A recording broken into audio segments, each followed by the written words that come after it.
Hey guys, welcome back to the channel. This is story about what if Naruto gets tossed back in time to his pre-genin days part 1. Before I start, please do support for more amazing content and comments for part 2. Do consider to subscribe my channel and share my video to your friends and check out the description as well. Let's start the video. Uzumaki Naruto was dying. He wasn't completely sure how that was possible with the QB powering him.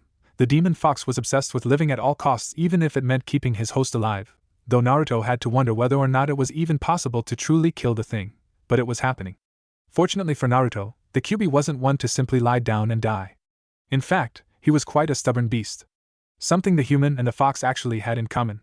It had kept both of them alive, or as alive as the QB could be considered while trapped in his host's mind, and in their few confrontations it had explained just how cheerfully it went about planning to show him just how lively it could be when it finally freed itself, on a great many occasions. So while Naruto was surprised that his body was dying, he wasn't surprised to find himself in the familiar catacombs of his mind. Nor was he surprised at the face behind the bars that he'd gotten so used to seeing in situations where he needed the help. "You've really done it now, brat." "I'm tired." So tired he'd fought. His entire life, he'd fought as hard as possible for acknowledgement, for his friends, for his village, but in the end it failed all the same. "I don't care. Get back in control of this pathetic body and finish what you started. I will not become that disgusting creature's pet again." "I can't." Not a cry, not a plea, just a simple statement of fact. It was quite literally beyond his ability. Almost the entire top half of his torso was gone. The only reason he was probably even still aware in any form was because of the seal containing the QB. Even that would fade sooner or later. "Damn it all, you pathetic kid! Do you know how hard I've worked to keep this body going for so many years? How many times I've had to pull you back from the brink of death because of your foolish determination to charge blindly into every situation. What can I do? What's left to try? Sorry, Fox, and I'm not just saying it. I'm really, honestly, truly sorry." The QB was the last thing that he'd expected to fail, if only because he'd expected it to be satisfied with just about any conclusion that could cause so much chaos. "But I'm out. I've got nothing left. I wish I could just hop back up, but I can't. Most of them are dead by now, the rest will probably follow. Even the snake bastard probably doesn't have much more fight left. Not against them." "You've never stopped before. Why now?" The fox didn't seem quite as angry as before. It wasn't pleased, it certainly wasn't comforting by any measure. It seemed almost confused. "Like I said, nothing left. No chakra, no reason, no chance. It's a lost cause." "Heh. Never thought I'd say something like that. They'd just never been so completely outmatched before. On the losing side, sure, but one of these people had obliterated the entire village already. Most of the Akatsuki was gone, but the few that were left, well, they were just plain impossible to defeat, especially working together. Worthless insects, all of you. If you aren't going to do anything about this, then I will. Let's do a little reality bending." "Say what? Reality bending? What's the crazy old fox on about?"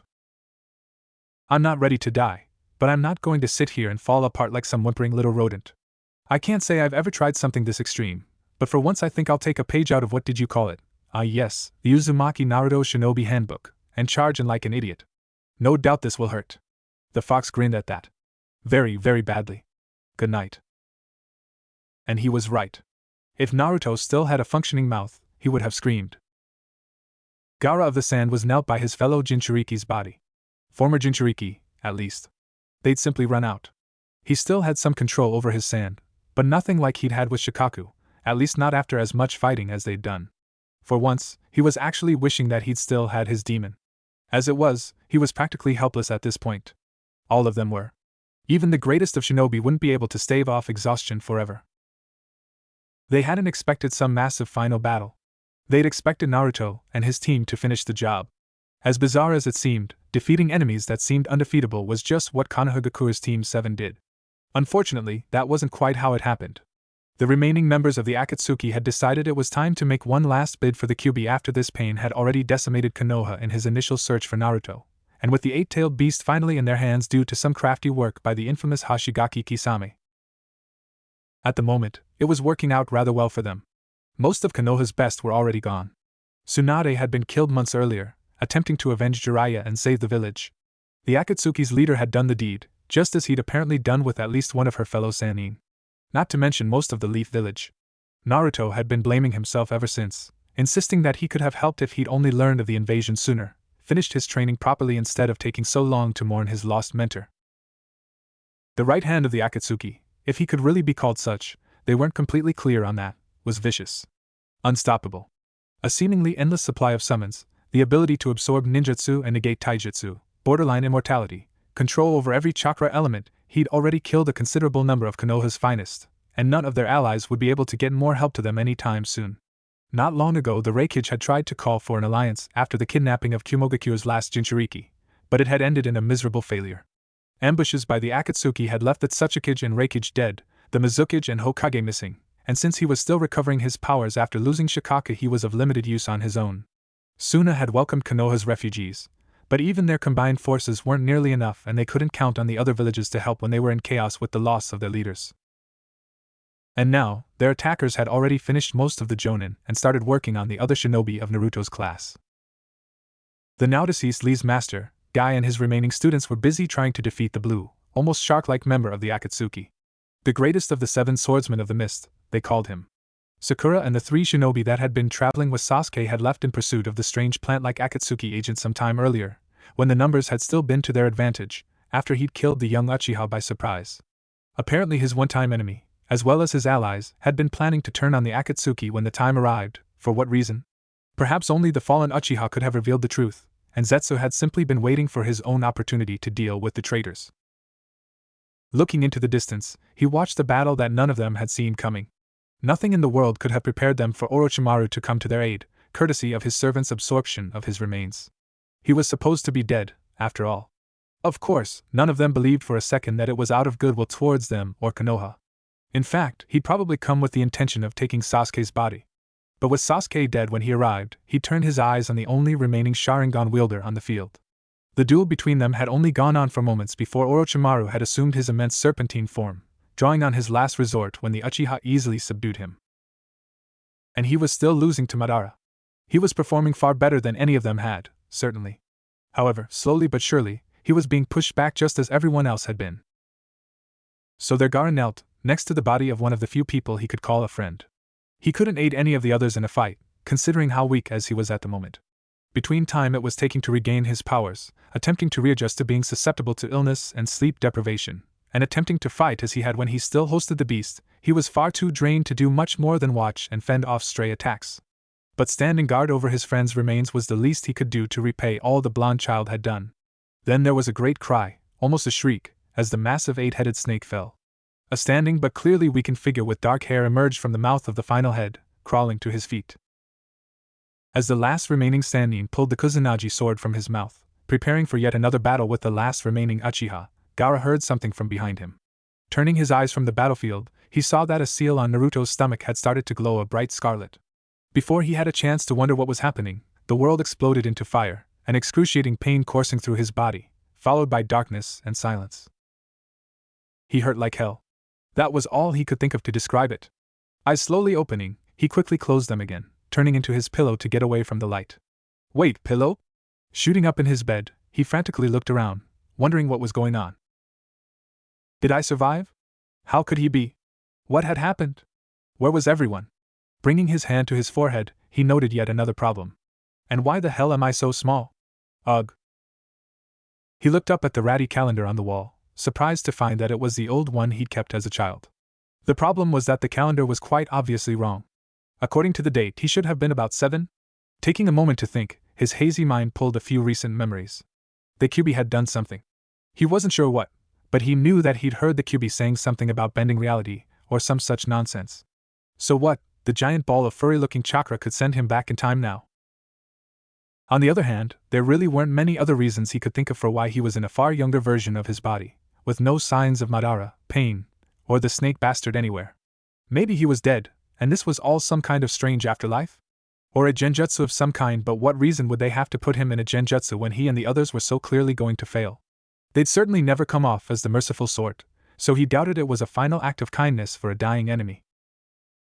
Of course, if he had in fact gone through some kind of freakish reality shift, he was probably just in shock, and the reality of it would hit him later. Regardless of what had happened, he'd never been one to sit around thinking. He was more of an action person, and at this particular moment the only thing that would help him figure out what was going on was probably just such an action. Well, only one way to find out. Delving into his mind, he found himself in front of a familiar set of barred doors, the seal holding them together still holding strong. Strangely, in this place his body was still that of a young adult. It was a little comforting to know that he wasn't just going completely insane. At the very least he knew that the QB was really there. Yet, even though the place was very familiar to him, as was his mental image of himself, the sight inside was far from anything he'd seen while entering his mind before. The QB was in his cage, just as he'd expected the beast to be. However, there were some rather noticeable, and frankly, disturbing, differences. The sleeping fox was only a fraction of its normal size, and what was left didn't present an imposing image. Its fur was scattered and thin, missing in other places, and the translucent reddish tissue below was pulled tight over visible bone and muscle. It was missing all but a single tail, which was in only slightly better condition than the rest of its body, and to top it off there was a flood of pulsating chakra circling the slumbering beast, crawling over its mangy coat. Simply put, he'd seen rotten carcasses that had pulled off a more lively look. As he called out to the slumbering giant, a deep displeased rumble echoed from its mouth. As was his nature, Naruto only paid heed to this warning for a matter of seconds before the rather twisted form of logic he developed came into play. This particular brand of logic had a very simple solution to problems such as the one he was faced with. If you want something to wake up, and calling it doesn't work, poke it with a stick. If no stick is available, then just settle for hitting it with something. And so hit the fox he did. Several times, in fact. He wasn't completely sure where the stones came from, but there were plenty of them sitting around on the ground. And if they were there, then why not use them? It was his mind, after all, so they'd probably just appeared because he wanted something to pester the old fox with. Within moments, he remembered just why he needed to be more careful when using what he'd come to call his super amazing genius logic. It tended to lead him into trouble. Trouble in this case translating into an angry, several-story-high tall fox slamming itself against the bars of its cage, and trying to smash him with a huge paw, snarling curses at him all the while. Yeah, it might have been smaller and rattier than before, but it had been a giant capable of towering over pretty much every building in Konohagakure during its attack on the village, so that wasn't saying much. Even at a mere fraction of its normal size, the demonic beast still completely dwarfed him. Hey, would you just calm down already, you crazy old fuzzball? Finally noting what was right in front of him, the fox drew back from the edge of its cage, giving him an angry yet questioning glare as its mind began to settle. Yo. How are things going in there, Q-chan? Its eyes widened by a barely noticeable margin. No, you couldn't be. Naruto's eyes narrowed, taking in the QB's expression. It looked confused, amazed even. No, the fox was never confused. Or, at least, it never let on that it was. Shocked maybe, but never completely unable to comprehend a situation. What? What couldn't I be? What's with you, you old pain in the gut? You are my host. My Jinchuriki. Duh? It's not like that's anything new. Seriously, what's the deal with you? It didn't seem interested in listening. Impossible, I couldn't have been slumbering for so long. Its focus returned to the small human in front of its cage. You brat, how old have you become? What is your age? Tell me. Huh? What are you freaking out about? You were talking to me just a little while ago. You know, with the Uchiha, crazy snake bastard, piercing man? Any of this ringing a bell? The QB's uncomprehending expression turned completely baffled, and the anger boiling below the surface of his typically calm, albeit sadistic, exterior was beginning to show. But then he never had liked it when Naruto talked down to him like that. Let's see. You said something about reality bending? The QB moved as though it was going to speak again, but instead turned away, pacing around in the cage. Naruto absently wondered if being smaller was more comfortable, given that pacing wasn't really an available option for the fox the last time he'd seen it. After it continued this for several minutes, Naruto was starting to get impatient. Oh, come on already, say something! And perhaps unsurprisingly, it didn't take long for those thoughts to make their way through the rather ineffective filter between his mind and mouth. Sometimes he really cursed his lack of patience, but in this case he just plain didn't care. Yo, fox! What's the holdup? Do you know what's going on, or is all that fur on your head making it too hard to think? His prisoner growled at him, before walking back up to the bars, glaring down at his smaller form. If I said I was bending reality, then I likely was. Well, wasn't that just a clear and simple explanation? Tell me, how old are you? 7. According to that calendar, anyway. But like 10 years older last I remember. The fox looked him over for a moment. I see. Beginning its pacing again, Naruto dropped to the ground with an all-too-audible sigh. This could take a while. He supposed it was a good thing he was stubborn then. Minutes passed. Hours passed. Days passed. Or maybe he was just really getting bored with watching the fox trot back and forth across its cage. Alright, Fuzzy, come on. Need to know info needed right here, right now. I might have sent us, back in time. Huh. You can do that. That would have been a nifty piece of information to have had at their disposal earlier. I'm not completely certain. I've always considered testing it to see, but I've never tried before. Or at least, I don't believe I have. You don't know? Talk about a bad memory. I mean, really, what kind of crazy does it take for somebody to not remember that he could go back in time? The QB didn't growl, instead choosing to release a condescending huff at the boy. I didn't even remember meeting you. I wasn't even sure who you were at first. And I'm severely low on chakra. It may require so much energy that I rest until I've regenerated, unaware of whether or not I even did so. An intervention, like yours, he said this without attempting to hide the obvious aggravation, may have simply been something that hasn't occurred before. Wait, but you said this will hurt badly before you did whatever it is you did. How would you know that if you didn't know? It's not like I've never played with reality before. Just never to a significant extreme. Even minuscule changes take a major toll. I haven't done it in years. The last time I attempted to change time was over 100 years ago, and only by a few days. For that, I lost 2 tails, and nearly fell to the Hachibi. Damn tentacle docs almost had me that time. Oh. Well, that would explain it. Sort of. Think anybody could have come with us? He was positive that he'd felt something there with him when he was being pulled back the last time he'd seen anyone. Gaara and Ino had been with him, not that they would have been any use. It wasn't an insult to them, but Gaara's recovery from losing Shikaku was taking a long time, and he wouldn't stand a chance against Madara. Hell, even with Shikaku, he might not have stood a chance against Madara. As for Ino, well, her main advantage came from the Yamanaka techniques that affected the mind, which would most likely fail against someone with the Mangekyo Sharingan and 100 years of experience. It might be possible. I've already admitted that I don't know the ins and outs of time travel. I must have been desperate to try it in the first place. What more do you want? I probably saved your life. Pathetic, weak little creatures that your kind are, I've no doubt that you needed my help often. Well, it was worth a shot. Man, we get into some crazy stuff. We do we? Was the fox actually amused? Oh yeah, no memory. Yeah, we always got into all sorts of trouble. The fox's brow rose up, clearly disbelieving. Okay, so it was usually me that got into trouble, but who cares about the details, right? So if you're a mere pup again, would you not have somewhere to be? Your culture is hardly a specialty of mine, but even you primitive, hairless monkeys must have some form of tasks that the young are meant to perform. Eh? What you mean? Where would I any crap? The academy. Oh man, I'm gonna be late. And suddenly he was gone, leaving a smirking fox who quickly fell back into a deep slumber, waiting to regenerate his chakra. For the second time in less than 5 minutes, Naruto leaped up in his bed. This time, however, he was already sitting up when he jumped. The result was a very disgruntled child trying his best to untangle himself from the bed sheets, scrambling for whatever clothes were closest to him. Less than a minute later, still pulling a shoe on, Naruto hopped from his room on one leg, a package of cup ramen hanging from his mouth. Somehow managing to shut the door behind him, he finally got the shoe on, and began his mad dash for the academy. A mad dash that was brought to a crashing halt not too long afterwards, as he plowed into someone while running through the streets. Sorry Fishnet, gotta go. Of course, he wasn't going to get away that easily. As he jumped up and started to run, he found himself in the air, running in place. Stopping his run, he turned his head to the woman holding him up by the back of his shirt, glancing at the woman with obvious and exaggerated frustration.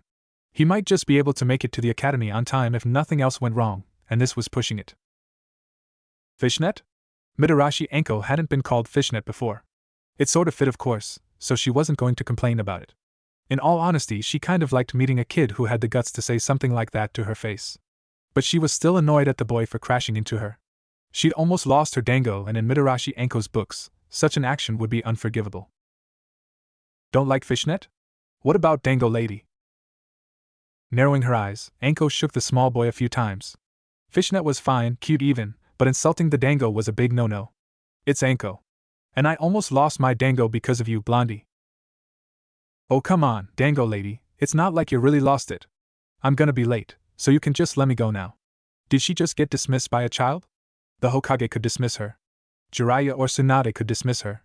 Jonin like Kakashi and Asuma and a few of her peers could dismiss her. A prepubescent brat? Hell no. Okay, just listen up, you little hellspawn, because I'm not saying it again. I told you my name. Academy. Late. Her eyes shot behind him to the right for a moment, and she dropped him to the ground. Ugh. Fine. Alright, but watch where you're going next time, you little maggot. Muttering some quick and rather insincere thanks to the woman, Naruto sped off towards the academy yet again, leaving an annoyed Anko in his tracks. Turning to the man that had drawn her attention, she faced the silver-haired Jonin leaning against the nearby wall. So why'd you want me to let him go? Not like I was gonna hurt the brat. Much. And I thought I might finally get to have a little fun. Everyone around here is so boring. He may have been a brat, but the runt had balls. He's late. It wouldn't be nice to hold him back now, would it? His tardiness record is bad enough as it is. Wait, now that she thought about it, the kid had looked familiar. Who was the runt anyway? You don't recognize him? He's pretty famous around here. It's not like I'm around a lot. She looked at where the boy had taken off just a few moments earlier, and stood lost in thought for several minutes, flashing through memories of the many shinobi profiles they were required to read. It was him, wasn't it? The fox. Yep. He's the one. Lively, eh? Little maggot was pretty hyper, seems like a little brat. She didn't even notice the smirk slowly making its way across her features. I like him. You like him? Anko chuckled. She'd have to keep tabs on the kid. Iruka-sensei. Naruto slammed through the door, gasping for breath. Not that he really needed to. He never ran out of energy that fast. In retrospect, it was somewhat amazing that he never realized there was something unusual about him before Mizuki let the cat out of the bag about his secret. Uzumaki Naruto. Iruka sighed. He was hardly surprised. Naruto was a good kid at heart, but he had serious priority issues. Late again. Naruto's jaw dropped. He could have sworn he'd made it in time. Oh, come on. Hi. What ya doin'? Sure, he'd intended to find Sasuke so he could try to make friends with him first, but then he saw Sakura and Ino at the playground and just couldn't help himself. After all, if he had everything planned out right, there was still a little time before Itachi would make his move. He needed to relax a little anyway. The two girls shared a look, and Ino responded with a fair bit of hesitation. Our parents say we're not supposed to play with you. Oh yeah, that's definitely familiar. Can I ask why? The girls shrugged. Dad just said not to. Ino seemed to relax a little, turning to Sakura. What about your mom, Sakura? The pink-haired girl just shook her head, not uttering a word. Well, I guess she was pretty shy when she was little. Well, that ain't very fair. Can I hang around with you? I mean, you're just not supposed to play with me, right? So if I just kinda sit around, it shouldn't be a big deal. Yeah, the blonde girl smiled at him. I guess that's true. My name's Ino, and that's, she pointed over at her companion. Sakura. I guess we hadn't really been formally introduced yet at this age. Yeah, I've seen you two at the academy. I'm Naruto. Uzumaki Naruto. Thanks for letting me stick around. Naruto grinned, scratching the back of his head. So what are you doing? Ino held up a small arrangement of colorful flowers, showing Sakura how to make a wreath. What is it with girls and flowers? Seriously, he got the whole thing with giving em flowers for gifts, but for the life of him, Naruto couldn't figure out what was so special about the things. Well, okay, so maybe they were kind of nice to look at. Especially the orange ones. Orange was just awesome. And in their spare time, sometimes Sakura had taken to telling him about all the antidotes and poisons and things that medics could do with them, so they could actually be useful. Ino's face turned sour at the comment, and she settled on sending him a, far too cute to be taken seriously, glare. What is it with boys and getting all dirty and gross? While Ino chastised him, Sakura crossed her arms and matched Ino's expression towards the boy. It's fun. The girls let out a sigh, obviously sharing the same thought. Boys were stupid, plain and simple. So maybe he wasn't exactly a big fan of flowers or all this jewelry making stuff, but hey, why not?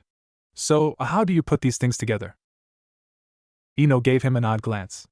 We're not supposed to play with you, remember? Naruto was about to make an excuse, when Sakura spoke with a quiet voice.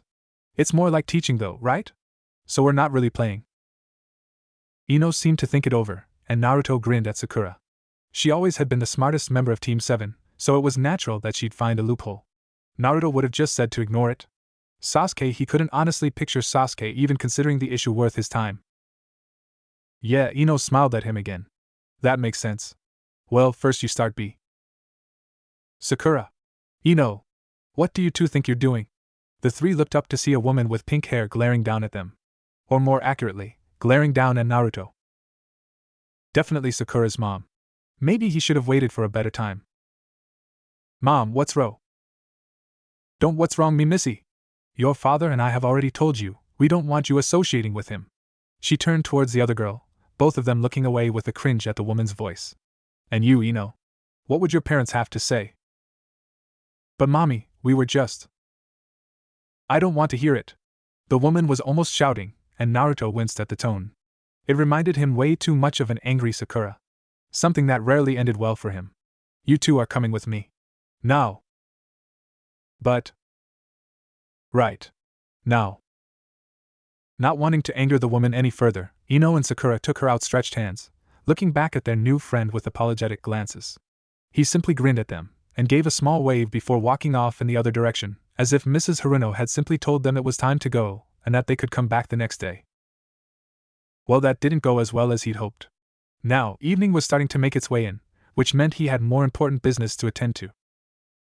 His first, his only, order of business in the evenings was simple: Uchiha Itachi. Sasuke had never really gone into much detail on his past, and Naruto only managed to gather so much from those few others that had been willing to answer his questions. Itachi's madness had spiraled out of control and led to the destruction of his clan only after he'd supposedly murdered one of their cousins, Shususure-san something. One of the unfortunate drawbacks to being rivals was that they never really had those heart-to-heart conversations unless it was in the middle of beating the living stuffing out of one another, and even if they hadn't spent more time fighting than talking, either of them was honestly all that comfortable with talking about the things they'd been through. Still, he was pretty sure Sasuke had mentioned that it was around this time. Yeah, it was around this week. Or month. Or maybe it was this season. Damn it, he knew that it was this year, and he'd make sure it was stopped even if he had to patrol the entire village each and every day. With that mental declaration firmly established, Naruto settled himself and prepared to enter Sage mode. He wasn't particularly familiar with Itachi's chakra, but the Uchiha all tended to feel pretty similar, so it was easiest to start sensing around areas that were more secluded. What else did he have to do with his time anyway? His ability to change things right now was limited by that whole not a shinobi yet thing, but there was still something he could do, and this was it. Lord Hokage? The brown-haired Chunin entered the room, shutting the door behind him. Ah, Irika. You wish to speak with me about something? It's about Naruto. The Hokage sighed, not completely sure he wanted to know what Irika had to say about that particular issue. More often than not, it was because the boy was causing some kind of trouble. Still, he was definitely an entertaining distraction. What has he gotten into this time? Well, it's not that he's really gotten into anything. He's actually been really well behaved the last several days. It wasn't coincidence that both of them were starting to wonder what the kid was planning. The young Uzumaki was never that well behaved. I suppose it has been rather quiet around the village. Far too quiet to be considered a good sign. This kind of calm, silent peace could only mean that a storm was coming. What is that boy up to this time? Oh well. He would have time to ponder later. For now, he needed to tend to Irika's concerns. Well, if he's not in trouble, what's the problem? You check up on him pretty often, don't you, Lord Hokage? Irika seemed a little worried, which wasn't all that uncommon when it came to his student, but this seemed like genuine concern rather than just frustration over the child's attitude or what prank he might be planning next. I watch after him quite often. It can be hard not to, sometimes, with all of the attention he brings to himself. They both knew that it was more about protecting him than about watching his antics. Even if he had pulled off some pretty good jokes once in a while. Have noticed anything off about him? Just in the last few days, I mean. Well, he has been acting a little more reserved than usual, but it's not the first time.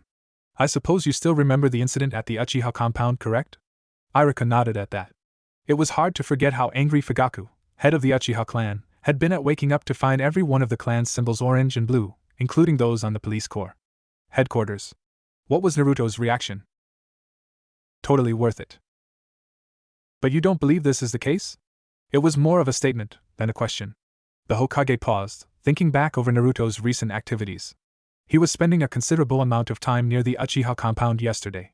I suppose he could be planning another prank on the clan. That he was spending time around the Uchiha compound at all was worrying. Sarutobi believed the Uchiha, for the most part, were fine people. But Danzo would certainly be suspicious if the Kyuubi's Jinchuriki suddenly started spending time around the only group of people known to have a technique capable of controlling the Kyuubi itself, at least now that Mokutan was essentially extinct. He was already suspicious enough of the Uchiha as it was. Admittedly, while he couldn't agree with all of Danzo's beliefs, there was no denying that their talks with the leadership of the clan regarding possible reevaluations of their current living conditions were quickly spiraling towards what seemed to be an unpleasant conclusion. I don't think so, Lord Hokage. I mean, he doesn't usually pull pranks that big very often, and definitely not on the same people. Not this close together. Yes, it would be quite unusual of him. Sarutobi stood. It's too late tonight, and I still have business to attend to. I'll speak with him tomorrow. I'm sure we can sort this out. As Iruka left, the third Hokage began to prepare for his later meeting with Danzo. He intended to get to the bottom of this rumored conspiracy that his old friend was so obsessed with, and hopefully he'd be able to reason with the paranoid, albeit with good reason, Warhawk. Nearly an hour later, Danzo entered the room without warning, coming to stand in front of the Hokage. Lord Hokage. The old rivals exchanged polite nods. This is in regards to the plans for the Uchiha, I presume. Danzo pulled a nearby chair in front of the Hokage's desk, and sat down to face his former friend. You assume correctly, Danzo. There is a problem, we both know that, but we must think about this rationally. We cannot act without considering the consequences first. If there is a conspiracy, the entire Uchiha clan cannot possibly be involved. If nothing else, I'm certain of the loyalties of at least a few of their people. We must weed out those behind the movement before making any decisions. And how, Lord Hokage, do you propose we do this? Itachi is the most effective spy we could hope to have placed within their inner circle. He is the son of the highest authority in their ranks, one of the most skilled shinobi in the village, and they believe that he is in fact acting as a spy on their behalf. If he has yet to uncover their secrets, then what more can we do? The Hokage held back a sigh, not wanting to show his frustration. This was getting nowhere. As Hokage, he didn't need Danzo's approval for anything. Still, their lives were too closely intertwined for him to simply ignore his advisement, no matter how they may have disagreed at times. In fact, it was one of the very reasons he sought the man's advice above all others. Koharu and Hamura voiced their disagreement often, but neither was willing to truly fight him on such matters. While he was proud to have their trust and respect, their history pushed it well beyond the line of even his title. They were too close to him. Danzo, on the other hand, perhaps he hadn't abandoned their friendship, somewhere in the depths of his heart, but neither would he restrain himself or his beliefs for the Hokage's sake. I plan to speak with Captain Fugaku of these suspicions. Surely we can come to some sort of understanding? Danzo leaned back in his chair, intertwining his fingers, and looked down at his clasped hands before speaking. I'm afraid it's too late for that, Lord Hokage. Hiruzen's eyes widened for a moment, only just a fraction that anyone else might have missed. His expression rapidly settled into a dark grimace. Danzo knew that expression well. He wasn't dealing with the kindly old grandfather or the stern yet understanding mentor and comrade. This was the Hokage, pure and unhindered by emotion. This was the part of his old rival that he still respected. Danzo, what have you done? Only what needed to be done, Lord Hokage. Before the elderly man could question him further, they both turned, facing towards the Nakano River. It was impossible for either to miss the large flare of all too familiar chakra, malicious and brutal, and there was only one person from whom it could have originated. Naruto. The Jinchuriki. Naruto had been walking through the forested area near the Nakano River when he'd found who he was looking for. He couldn't do anything at the time, seeing as he couldn't simply attack Itachi without reason, especially with someone else there to see it. So instead, he dropped to the ground and done something that had never really been his specialty. He waited. Ugh. So boring. If it hadn't been so important, it wouldn't even be a question of whether or not he would stay. It would only be an issue of how long his incredibly limited patience would last. It was already dark out, and Itachi had been talking to the other man, Shursui, that was his name, for several minutes when Naruto finally got the chance to act. Though admittedly, he hadn't honestly expected the chance to even arrive this week, much less this very day. He'd been staring into space, listening only half-heartedly, when he heard a sudden commotion from near the place they'd been standing. Leaping to his feet, he took a moment to appraise at the two. Apparently Itachi had caught the man by surprise, as he had a tight hold on him, and was forcing his head into the water nearby. With the knowledge that he didn't have much time firmly in place, Naruto figured he'd best begin to put his plan into action. Focusing on the power buried inside of the seal, he began to summon the Kyuubi's chakra. He doubted he could take Itachi at his current state, even with the help of the fox's energy. Itachi was practically a legend for a reason, And even if his body wasn't simply too young and underdeveloped, he still hadn't actually been able to outwit or overpower the man when he'd been older and more able. That didn't mean he was incapable of getting a good sucker punch in, though. More importantly, using the beast chakra would attract some attention. Specifically, it would attract the attention of the Hokage and Anbu, who would be the deciding factor. After all, they would be coming fully equipped to deal with the Kyuubi, broken free of its seal, so they would certainly be equipped to deal with Itachi. And for all of his natural talent, this Itachi was also younger and less experienced, and missing the most powerful jutsu that his counterpart from the previous life had possessed. When he saw Itachi's head tilt his direction, his grasp on the other man loosening in surprise, Naruto charged. He must have looked the part of the demon that so many villagers insisted he was, with the orange-red chakra swirling around him like an inferno. He didn't want to pull too much, so a tailed transformation was out of the question, but he could at least add a little flair to the show. As he reached Itachi, he shot out his arm, hoping that between the surprise and his Kyuubi-enhanced strength, he could manage to stun the older boy. He was not disappointed. To Naruto's surprise, the punch connected with Itachi's jaw at full force, knocking him backwards into the river without so much as a hint of resistance. The older Uchiha pulled himself out of the water, and rolled on his back as he gasped for breath. Naruto was glad that he'd been able to stop the initial attack, but as Itachi stood, he couldn't fight the surge of anxiety that shot through his mind.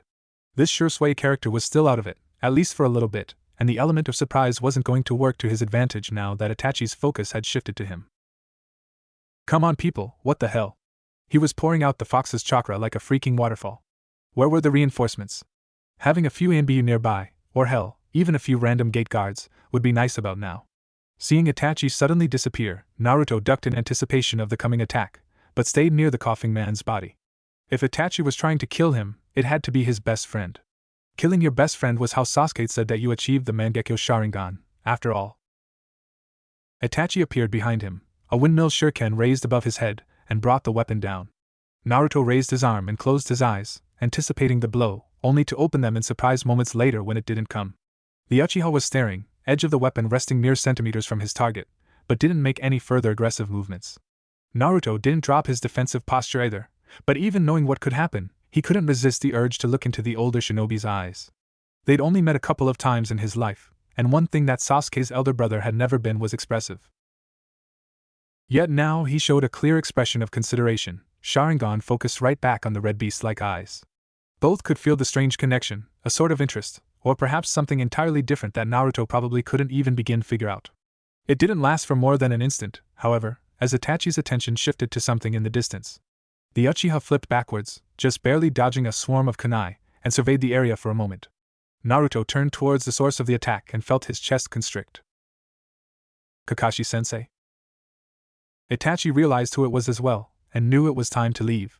Kakashi of the Sharingan had arrived, Shursui of the body flicker was finally recovering and sending a heated expression towards his fellow Uchiha, while the Kyuubi's Jinchuriki stood protectively in front of the man, red chakra still swirling around his small form.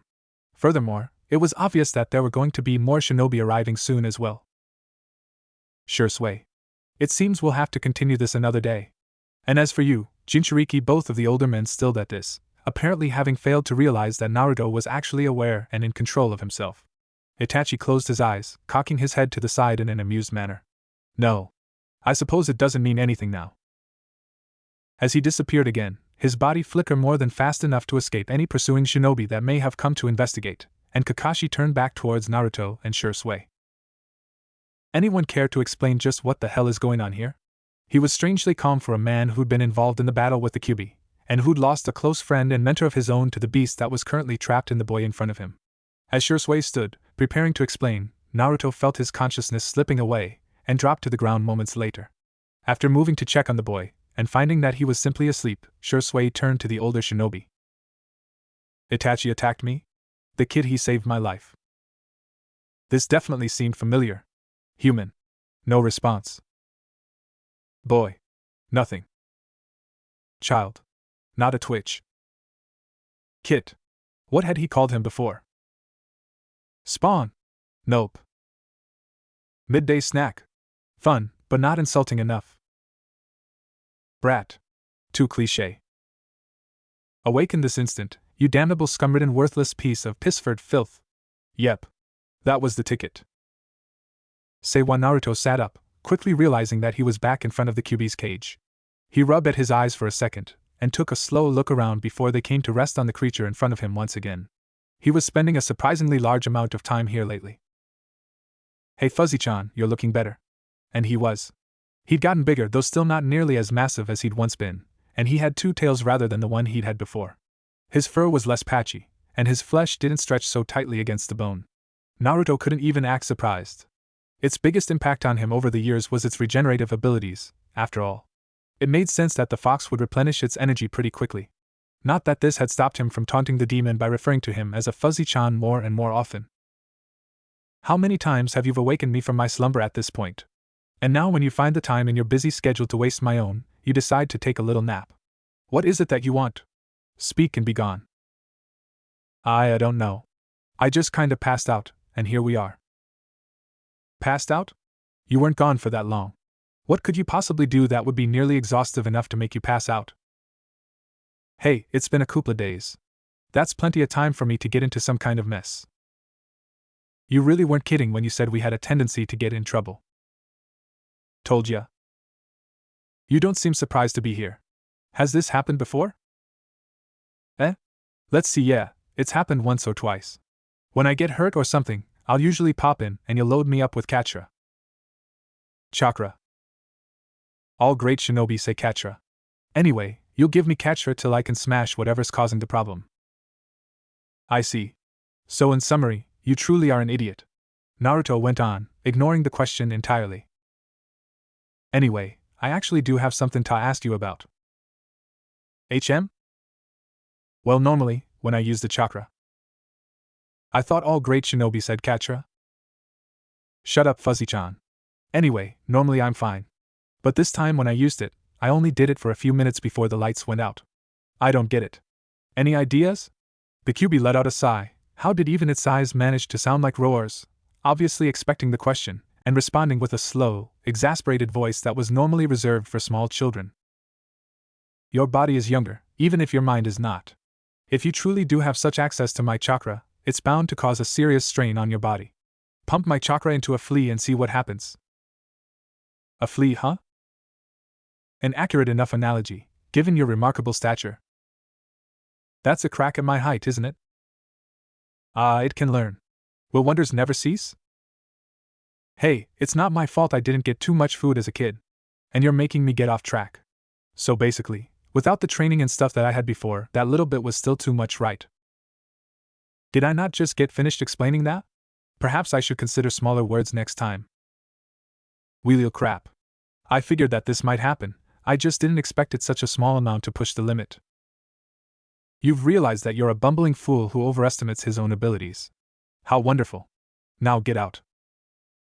They sat in an awkward silence for a few minutes, either really knowing what to talk about, or in the cube's case, simply not wanting to do anything remotely close to socializing with a human, especially this human. On the other hand, Naruto had never liked these silences, so naturally he decided to break it. So, how's the weather been in here? Now if only he'd been any good at small talk. Dark, rainy, and full of fog. What does that tell you? I've been sleeping a lot? You're a talentless fool whose greatest achievement in life is his inability to stop wasting the breathing space of everything else around him. Now leave me be. I still have much rest ahead before I can regain my strength, especially with a certain individual drawing on my power every time it needs to move a leaf. Gotcha. Later, Fuzzy-chan. And stop calling me that. Moments later, Naruto's eyes began to open, and he quickly shut them again in a futile attempt to block out the bright lights overhead. He put an arm over his eyes, and began to slide them again more slowly, allowing them to adjust to the light change. Everything was white. Way too white. Definitely in the hospital.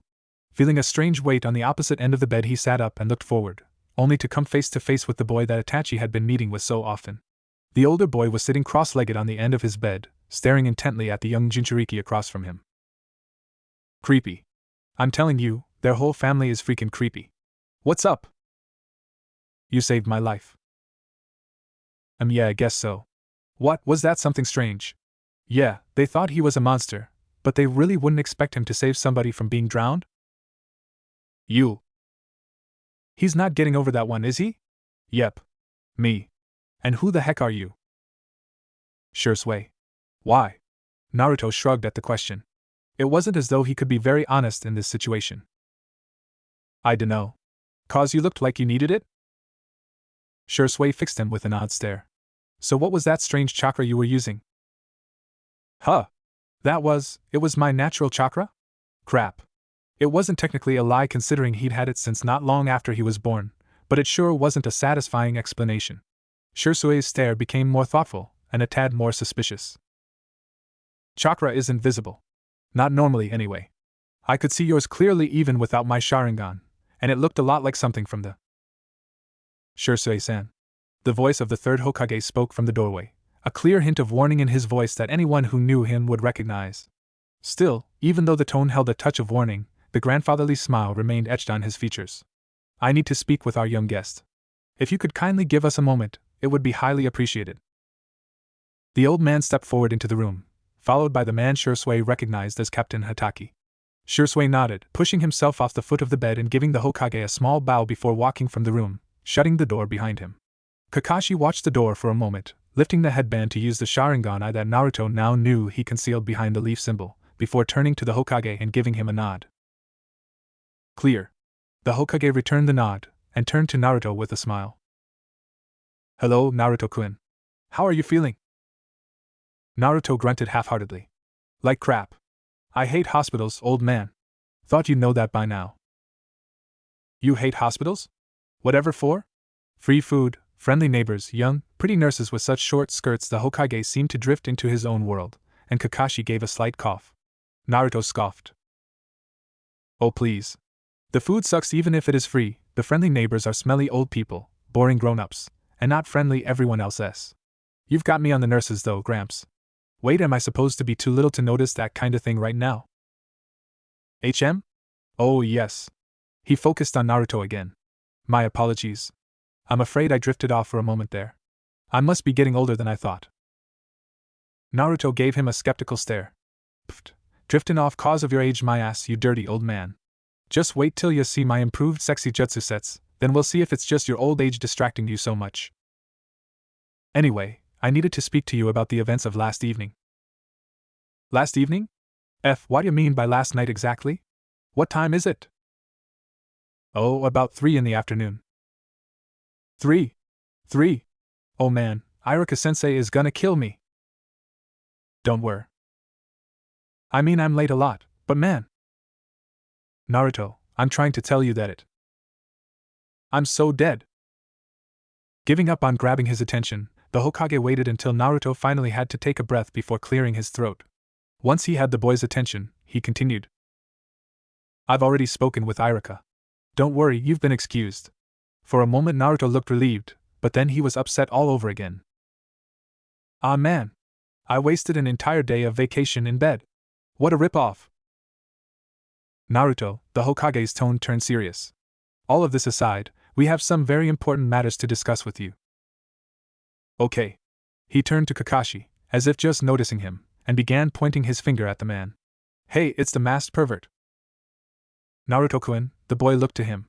It would be appropriate to address him as Captain Hataki, or if you must, Hataki-san. Though masked pervert is also quite fitting, the Hokage thought with a hidden smile. Oh okay. Naruto turned back to the ANBU captain. How you doing, Captain Masked Pervert-san? As the third Hokage laughed, he somehow felt he should have seen that coming. Respect had never been Naruto's strongest point. Still, he was quick to pull himself together. We need to put a stop to this.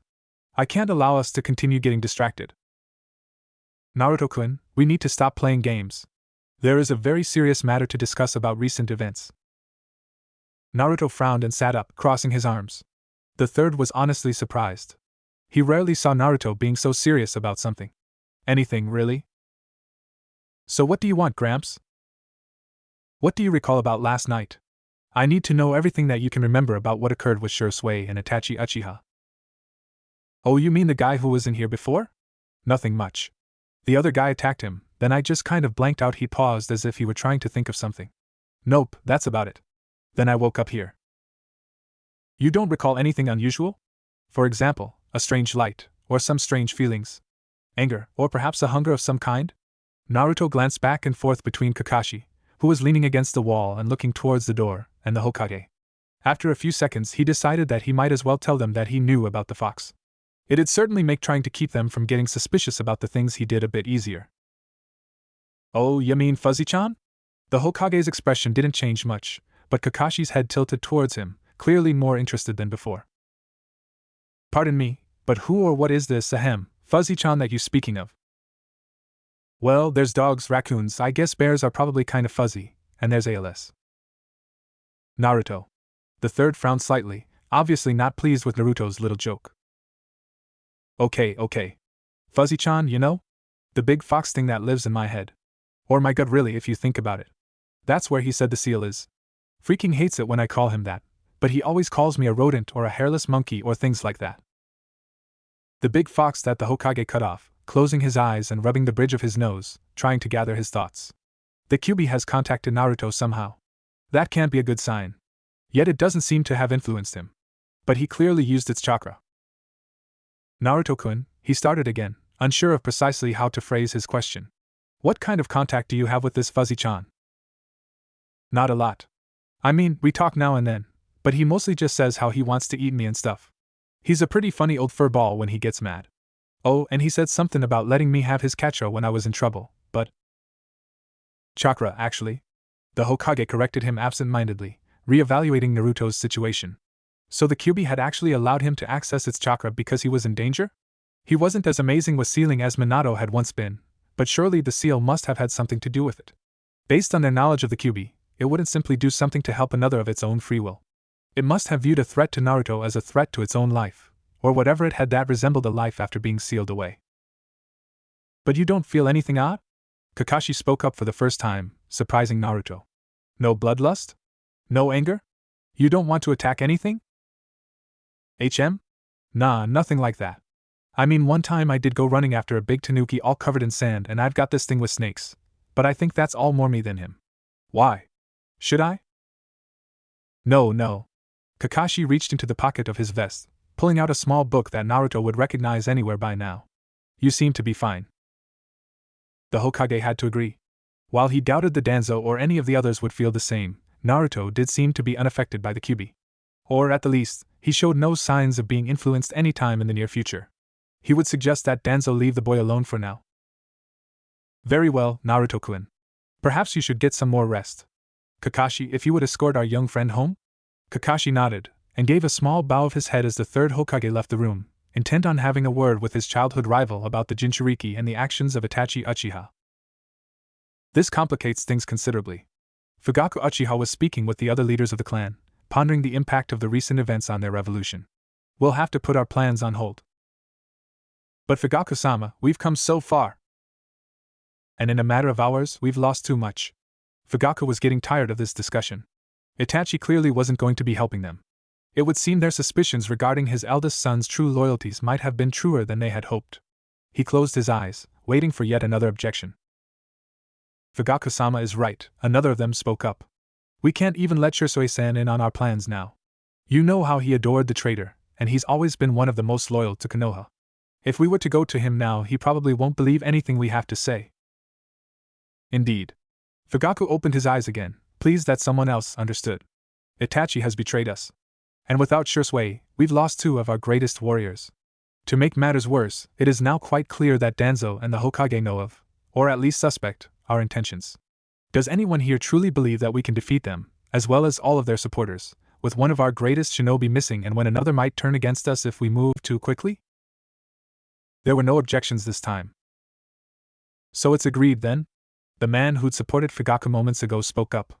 For the time being, we agreed to listen to what the Hokage has to say, and begin building our strength again? That is my decision. As the remainder of the clan's leaders reluctantly agreed, Fugaku dismissed them, and prepared to return to Mikoto and Sasuke. They'd agreed to tell Sasuke together. Hopefully, he wouldn't take his brother's departure too severely. His hopes weren't high though, given their youngest son's adoration of their eldest. But their plans weren't the only ones that required rethinking after that night. Well, this is a bit of a setback. Itachi nodded in agreement, watching over Konohagaku from a distance, glancing at the odd orange mask with the black markings. Madara seemed strangely calm considering the fact that his traitor's family wasn't being destroyed as he'd expected. Not to mention that his partner had been interrupted before he could perform the task that would have earned him the Mangekyo Sharingan, no doubt throwing a massive wrench into both of their plans. Oh well. You did a pretty good job, even if things didn't go quite according to plan. I think we can make this work. Itachi's head tilted slightly, and Madara assumed this was curiosity. He was certain his descendant would be trying to figure out his intentions. Despite what the younger Uchiha seemed to think, his acting would never fool someone with Madara's experience. He knew the child was working in Konohagakure's best interests, and that despite making Madara promise to leave the village alone, the former Uchiha clan leader would make a strike against their former home eventually. Well, we know that the Kyuubi's Jinchuriki can access its chakra, whether it was intentional or not. And with the rest of the clan around to stir up trouble, Konoha's leadership will have more on its table to keep them busy. Besides, there are still certain people who would be very interested in having the Sharingan for themselves. I'm sure he could make things a little less stable. It is one of his favorite hobbies, after all. He must have been talking about Orochimaru. Itachi had only been in very limited contact with the Serpentine member of the Sannin, but his obsession with the Uchiha's special genetic trait was obvious to anyone with eyes or ears. Yes, Madara smiled behind the mask. I think we can make this work very well. 3 years. It had been 3 years since he'd come back through time. He had to say, he was disappointed with the lack of changes he'd been able to make. Unfortunately, there wasn't a whole lot to change until he was older. He'd stopped the Uchiha massacre, but somehow, he had a bad feeling about what that might have caused. He couldn't explain it, but something just seemed off. Sasuke was, well, to be honest, he was the same with a tad bit more arrogance and a lot less anger. And he still wasn't that fond of Naruto, despite his best attempts to make friends with the dark-haired boy.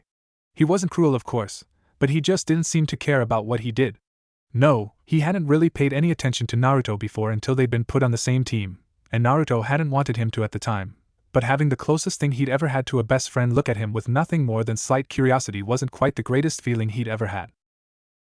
On the other hand, while they weren't exactly friends, Sasuke seemed to acknowledge him much more than he had in Naruto's memories. Sure, he still had a tendency to sleep and not pay attention during class, but now it was more out of boredom than out of a lack of knowledge or skill. Iruka had been pleasantly surprised at Naruto's rather advanced skill for someone his age, even though they hadn't really been given a chance to display much aside from the basics, and Sasuke seemed to be thrilled with the idea that there was someone else in their class who was above the bar, so to speak. He was glad to know that whenever a chance came up in class, Sasuke was never one to reject him as a sparring partner. But still, he wanted his rival back, not just a rival. He hadn't exactly increased in standing among the villagers either. But then, he was still up to the pranks he'd been so fond of in his own timeline. Only now he could pull them off with more efficiency. To no one's surprise, this increase in skill for being an obnoxious little brat annoyed the villagers even more. He managed to befriend Sakura and Ino though, at least. They weren't technically allowed to spend time with him, but their parents simply couldn't watch their children all of the time, and Naruto was far more skilled at getting moments alone with them than his attitude and appearance would imply. Of course, most of his relationships with those from before hadn't changed much. Shikamaru, Choji, and Kiba had never really had a problem with him in the first place. Even before, they'd gladly spent time with him if he happened to be around. Choji was overly friendly and sympathized with Naruto's huge appetite. Kiba had always liked to rebel against what his parents told him to do, and Shikamaru just found leaving whenever he happened to be around far too troublesome. Shino had always been freakishly quiet and reserved, and he'd probably be that way until the day they all died, so Naruto hadn't expected much from him. It was only once he really started paying attention that he realized Shino had never bothered to leave when his louder classmate was nearby, and none of his family had ever stopped him from playing, which to Shino apparently consisted of standing around and watching, with the Jinchuriki. Still, quiet or not, it was who he was, and Naruto probably wouldn't have it any other way. Hinata's relationship with him hadn't exactly changed much either. Sure, he spoke to her more often, and tried to include her in things sometimes. It wasn't that he didn't want to be friends with her or something like that. He just wasn't sure how to do it without being awkward. He'd learned not long before their final battle that the reason why she'd always been so weird, God, he felt like such an idiot, looking back on all those times, around him, was because she'd actually had a crush on him. While she'd never actually come out and said it, he was pretty certain that it had reached an emotion far deeper and more complex than a mere crush. And he really sucked at those big emotional talks. The most emotional his discussions had ever gotten were his fights with Sasuke, and those usually involved him being so desperate and enraged that he couldn't remember much of what he'd said afterwards. Anyway, he wasn't going to just sit by and ignore her like the last time. He wasn't sure where they stood or where they would stand later, but she had still been among his closest friends and the one of the first to genuinely support him, and he wasn't going to treat her like anything less. As for most of his older allies, such as Kakashi, he rarely saw them. It wasn't for lack of trying by any stretch. He had no trouble trying to track them down and harass them on occasion, but most of the adult shinobi were simply too busy. Going on missions and training genin was a pretty full-time job, after all. He'd also become surprisingly fond of one Shursui Uchiha. As with most of his elders, Shursui didn't exactly have an exceptionally large amount of free time. But he had occasionally treated Naruto to a meal, or given him pointers when he caught him training, even if most of those pointers were things that he was already well aware of, and generally just consisted of correcting mistakes that he'd made intentionally. Then again, even if he didn't really need the advice, the fact was that he'd managed to make a friend out of the older boy. And more friends was never a drawback as far as he was concerned. On another unpleasant note, he'd apparently been wrong about Gaara coming back as well. He'd attempted to write the boy a letter not too long after he'd stopped Itachi, and had never received a response. He supposed that it might have been due to one of the messengers losing the letter. The messenger birds weren't always perfect, no matter how flawless they seemed at times, or that it might have been unwilling to pass it through the hands of humans who may have reported it to the Hokage or Kazekage, but he doubted it. Even if he usually didn't leave much of an indication that he was the one writing it, problems could still occur. Besides, he wasn't exactly experienced with using more normal animals to deliver things. He'd almost always relied on the toads for that kind of work before, and summoning a toad wasn't a good idea now for several obvious reasons. As for Ino, well, she hadn't given any signs of being dragged back either, so the only real conclusion he'd been able to reach was that it must have been his imagination. Who knew what kind of crazy stuff a person felt and saw as they were dying and being sent back through time? There wasn't much of a precedent for these things. Deciding not to ponder the events that had occurred over the last couple of years any further, Naruto directed his attention to Irika, before leaning back in his chair. With a quiet sigh, he leaned back and let out a loud groan. Subird. Sasuke, seated on Sakura's other side, was compelled to silently agree with the blonde boy. When they'd been younger, he'd firmly believed that the loudmouth was nothing but a prank-pulling loser and idiot, but Naruto had surprised him when he'd actually been pretty decent at their taijutsu lessons, if one could call them that. He'd long since learned most of what they'd taught their class so far in the academy. He was at the very top of the class, as if any self-respecting Uchiha would do less, and they'd even considered allowing him to advance further, though apparently he hadn't been quite that good. He had his suspicions that it was more due to what had happened the last time someone in his immediate family had advanced and graduated near his age, but he didn't really have any actual evidence that this was the case. Sakura, on the other hand, didn't agree with Naruto's exclamation. In fact, she was fascinated with just about everything Irika told them. She knew that she wasn't as good as Naruto or Sasuke. They were at the top of the class when it came to the physical aspects of training, but knowledge and technique were her specialty. Letting out her own sigh, she thumped Naruto on the nose, and watched with amusement as he nearly fell backwards out of his chair. He's just so adorably oblivious. Naruto-kun, shush. I'm trying to hear what Irika-sensei is saying. But Sakura-chan, I'm bored. Endearing as his lack of awareness might have been, his whining was very much the opposite. You should listen to her, idiot. Sakura's face reddened slightly at his support. A few years back, before she and Ino had gone crazy for Sasuke, she might have said something about him calling Naruto things like idiot or loser. After their crushes on him had first developed, she'd been too focused on Sasuke to really take note of it. But by now she'd realized that more often than not, it was a term of endearment rather than an actual insult. A sort of special title for his only real competition for the top spot. Not that either of the stubborn, bull-headed, ego-driven boys would actually admit it. Thanks, Sasuke-kun. Naruto stuck his tongue out the duo, before folding his arms on the desk and resting his chin on them, staring at the board Irika was writing on with a disinterested gaze. They were learning actual jutsu more and more often these days, though they still focused primarily on concepts, and Naruto was eagerly waiting for the time to come when they'd be able to really cut loose in training. Of course, there were a few things that he would have to hold back on, since using the Rasengan would probably attract a tiny, itsy-bitsy, minuscule amount of suspicion, but at least he'd finally be able to have some fun in the classes instead of half-heartedly going through the motions. An hour later, when they were finally released for the rest of the day, Naruto resisted the urge to run out of the room as fast as possible, and waited for Sakura to finish putting up the notes she always took. He'd always liked that whole smart and studious thing she had going on, even if he didn't actually understand everything she told him about when she explained those things to him, or when he wasn't paying attention to what she was telling him, and just plain listening so he could spend time with her. So, you guys want to get something to eat? Sasuke scoffed, and began to walk away. I need to get some real training in before the day is up. This place is hurting my progress more than it helps. Sorry, Naruto-kun, But I promised my mom I'd help around the shop today. That's right, they do own one of those little antique stores or something, don't they? Guess I've gotta find someone other than my favorite girl and my favorite girl who doesn't want to admit she's a girl to go to lunch with. He looked pointedly at Sasuke, who was just barely through the door as he said it, though he was apparently still close enough to send a one-fingered salute back at his classmate. Sakura tried to cover her quick laugh with a cough, and took on an admonishing tone.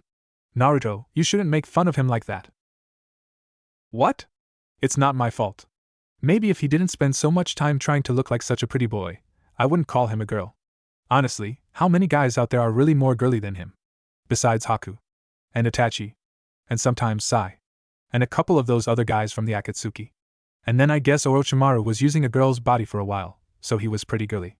There was also I never really noticed how many girly guys I knew before. Weird. I think you're just jealous because all of us girls love him so much. And what's up with that? Seriously, you're all head over heels for a guy as girly as you are. Maybe even more girly. It just doesn't make sense. She finished packing with another laugh, and patted him on the shoulder as she headed for the door. You're so hopeless. I'll see you tomorrow, Naruto-kun. See ya later, Sakura-chan. Man, I need food. He rushed out of the building, and spotted Ino not too far away. Maybe she'll be free. Hey Ino-chan. She paused as he caught up to her, giving him an amused smile as he hopped from foot to foot. Wanna get some ramen?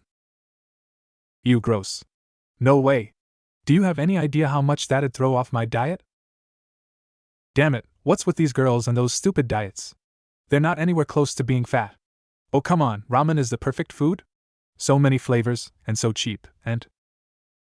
Not happening, Naruto. Oh, fine. Have it your way. He let out an overdramatic sigh. I guess I'll have to eat lunch all alone. It's fine, it's fine. I know that nobody loves me. She rolled her eyes at that. Oh, stop being so melodramatic. If it'll get you off my back, I'll have a bowl with you tomorrow. She held up one finger. One bowl. But I really do have something I've gotta do today. Sorry. Okay, if you say so. I'll hold you to it, flower girl. After they parted ways, he wandered around for a few minutes before deciding to just go have some cup ramen at his apartment. His favorite frog wallet, or gamachan as he so liked to call it, was a bit too empty for his tastes. The last time he'd been so low on cash was when Jiraiya anyway. He had plenty of food in his kitchen. Plus, he could use some meditation time. He despised meditation, but Fukasaku had insisted that it was necessary for properly mastering sage arts, and the old toads knew what they were talking about. Well, better get to it. Sunagakure. Gaara of the desert clutched his chest, breaths harsh and coming as he stood from his kneeling position, thousands of thoughts racing through his mind at once. He'd been sitting in his room silently awaiting the Kazekage's orders, when he'd nearly passed out from a combination of shock and pain unlike any he felt before. Now, as he tried to understand what was happening, memories of the last 16 years were flashing in his head. He knew he was a child. It was impossible not to notice how incredibly small his body was in comparison to the last time he'd seen his reflection. But then how did he have memories of something that hadn't happened? He didn't sleep, so he knew it couldn't be some kind of dream. A hallucination maybe? But despite the evidence all around him, he was certain that the memories weren't false. He tried to calm himself, shifting through his thoughts at a calmer pace, and searched for the most recent of his elder memories. His eyes widened slightly as he recalled what had happened. I was kneeling next to Naruto, and we'd been fighting those men from the Akatsuki. I was watching to make sure nothing came any closer to Naruto's body, and what? I felt some kind of jolt, and there was a sort of orange or red light. Then I was here. Here? But where is here? It's my room, or it's what used to be my room. And I was waiting for the Kazekage, but how was I waiting for the Kazekage if I was just beside Naruto, after the Kazekage was long dead? And a thought passed through his mind, almost unbelievable, but still somehow feasible given what he was looking at with his own two eyes. It was just about the only explanation he could come up with as to how he suddenly found himself years younger, and in such a bizarre mental state. The past? How? He recalled the strange light again, connecting it with the chakra he'd once seen. Naruto, no, not Naruto. The Kyuubi. Did the Kyuubi do something? And something even more important crossed his mind. Naruto. If the Kyuubi did something, where is Naruto? Could he still be alive? Before he could consider the possibilities further, his door cracked open, and his sister peered in the door slowly, moving as if she were actually afraid of something. But then, if he really was in the past, he'd been quite the monster at this age. Her fear would be quite understandable if that was the case. Gaara? The Kazekage has a mission for you. She began to pull back and shut the door, not wanting to do anything that might annoy her somewhat psychotic younger brother, when the boy's voice stopped her in her tracks. Temari. She turned back to him, trying not to look as worried as she really was. Thank you? Her eyes widened in shock. Gaara had never thanked her. He never thanked anyone, actually. Most of what he said, if he even said anything at all, was to insult, reprimand, or threaten people. To put it lightly, she was utterly baffled at this unexpected action. But not quite baffled enough to ignore it, and possibly send him into one of his moods. Why, you're welcome, Gaara. As he heard her footsteps moving down the hall, and eventually fading, he began to examine his room, hoping for some kind of clues as to exactly what day it was, or if anything was out of the usual. He doubted it would be difficult to find if there was something. Even after Naruto's intervention in his life, he'd never been a fan of things that were grand and flashy. His room barely had anything non-essential. A small bed, a small dresser for the few things he actually had an interest in owning, a calendar that he had no need for, as he had nothing that was worth remembering. The calendar would be useless. He never even touched the thing, so it wouldn't be on the correct month anyway, and if it wasn't even on the right month, he doubted there would be anything indicating the day. Still, he flipped through it for the sake of being thorough, and noticed something early on. In small, slightly sloppy writing, were the words "got a letter." He'd never written that before, at least not in any memories that he could recall, none of his original memories anyway. Not willing to take the time to dig through his mind for the event, he began searching through the dresser, pulling out clothes, blankets, and anything else he could find. As he did, a small, folded, rather plain piece of paper fell out. Checking the hall to make sure no one was nearby, he shut the door and unfolded the letter carefully, finding himself relieved when he discovered that it was what he was looking for. His eyes skimmed over the page, taking in the short message. I don't know if you know me, but this is Naruto. If you know what I'm talking about, you'll know where to send anything you have to say. If not, then I guess I'm screwed, and this whole thing was just me going crazy. I hope I'm right. Right. I guess I'll just say bye then, Gaara. Gaara couldn't help but smile at the blonde's note, though the expression faded when he realized that it had probably come quite some time before. If Naruto had woken up at the same time he had, then it would have been completely impossible for him to send this message so quickly, and he definitely wouldn't have shoved it in a dresser. The only thing he could think of was that, since he was simply near Naruto and not Naruto himself, he must not have been thrown back as far in time. Back in time. It was so strange to say, but he was almost certain that, unless he'd simply gone insane, that was what had happened. He folded the paper, and replaced everything in his dresser. He would report to the Kazekage, as was expected of him, but as soon as he was finished with whatever mission awaited him, he would have to make an attempt at getting word to Naruto. Naruto sat in a meditative pose, eyes closed, body relaxed and still. The world seemed to fade away as he began to feel the connection with nature, its power just at his fingertips. And then the accursed fur ball had to chime in with its opinion. So I take it you didn't get to do whatever it was you were trying to do that you obviously failed to do because you're not doing it. Naruto sighed and gave the Kyuubi a sort of annoyed stare. The Kyuubi had been acting strange over the last few years. Maybe it was just because he'd never gone and spoken with it unless he needed some chakra before, or maybe it was just cheerful about having finally regained a fair bit of the chakra it had used to send them back. But the giant fox had been unusually chatty over the last few years. Since when were you ever interested in my life? What else do I have to do? Honestly, I don't have that many other options for entertainment. You think your head is a thrilling place to spend hundreds of days each year? In countless millennia, never have I been so lacking in activity that I would actually enjoy watching mold spread across your useless skull cage. And you just happened to feel like talking as soon as I started trying to meditate, right? A coincidence, I assure you. It's inconceivable that I would ever want to interrupt you when you're busy with the trivial hairless ape nonsense that you little cretins get up to when you need to waste your absurdly short lives. Jackass. Insect. Seriously though, shut it. I need to do this whole meditation thing if I want to get stronger, and unless you want to go and send us back in time again because we died again because you interrupted me again, then you'll stop bothering me. Would it not be considerably easier to just rely on my power? The last time I just relied on your power, I got blown in half and sent back in time. Not to mention all the times you've tried to break out while I was using your chakra. It didn't seem to pay any attention to that last part. Ah yes, the Uchiha. I look forward to the day we finally meet again. We have words to exchange. You shouldn't. Last time, that freakish eye of his made you damn near useless. I suppose it would present a rather significant advantage for one such as him. Perhaps less so if I had any idea what happened that day. Yet another annoying problem. Despite having been the one to send them back in time, even the QB didn't seem to remember anything. Or at least it didn't remember anything too important. It often claimed to remember feelings or thoughts, but nothing especially solid. And besides, if this toad training is supposed to make you so powerful, why did it not help last time? I kinda didn't finish my training. That had definitely been one of the more idiotic decisions in his life. He'd only just mastered gathering the energy, and learned that he couldn't even use it for more than a few minutes if he was moving when everything went to hell, and he'd skipped out on the rest of his training to jump back into the fray. I see. And who was it that taught you these skills?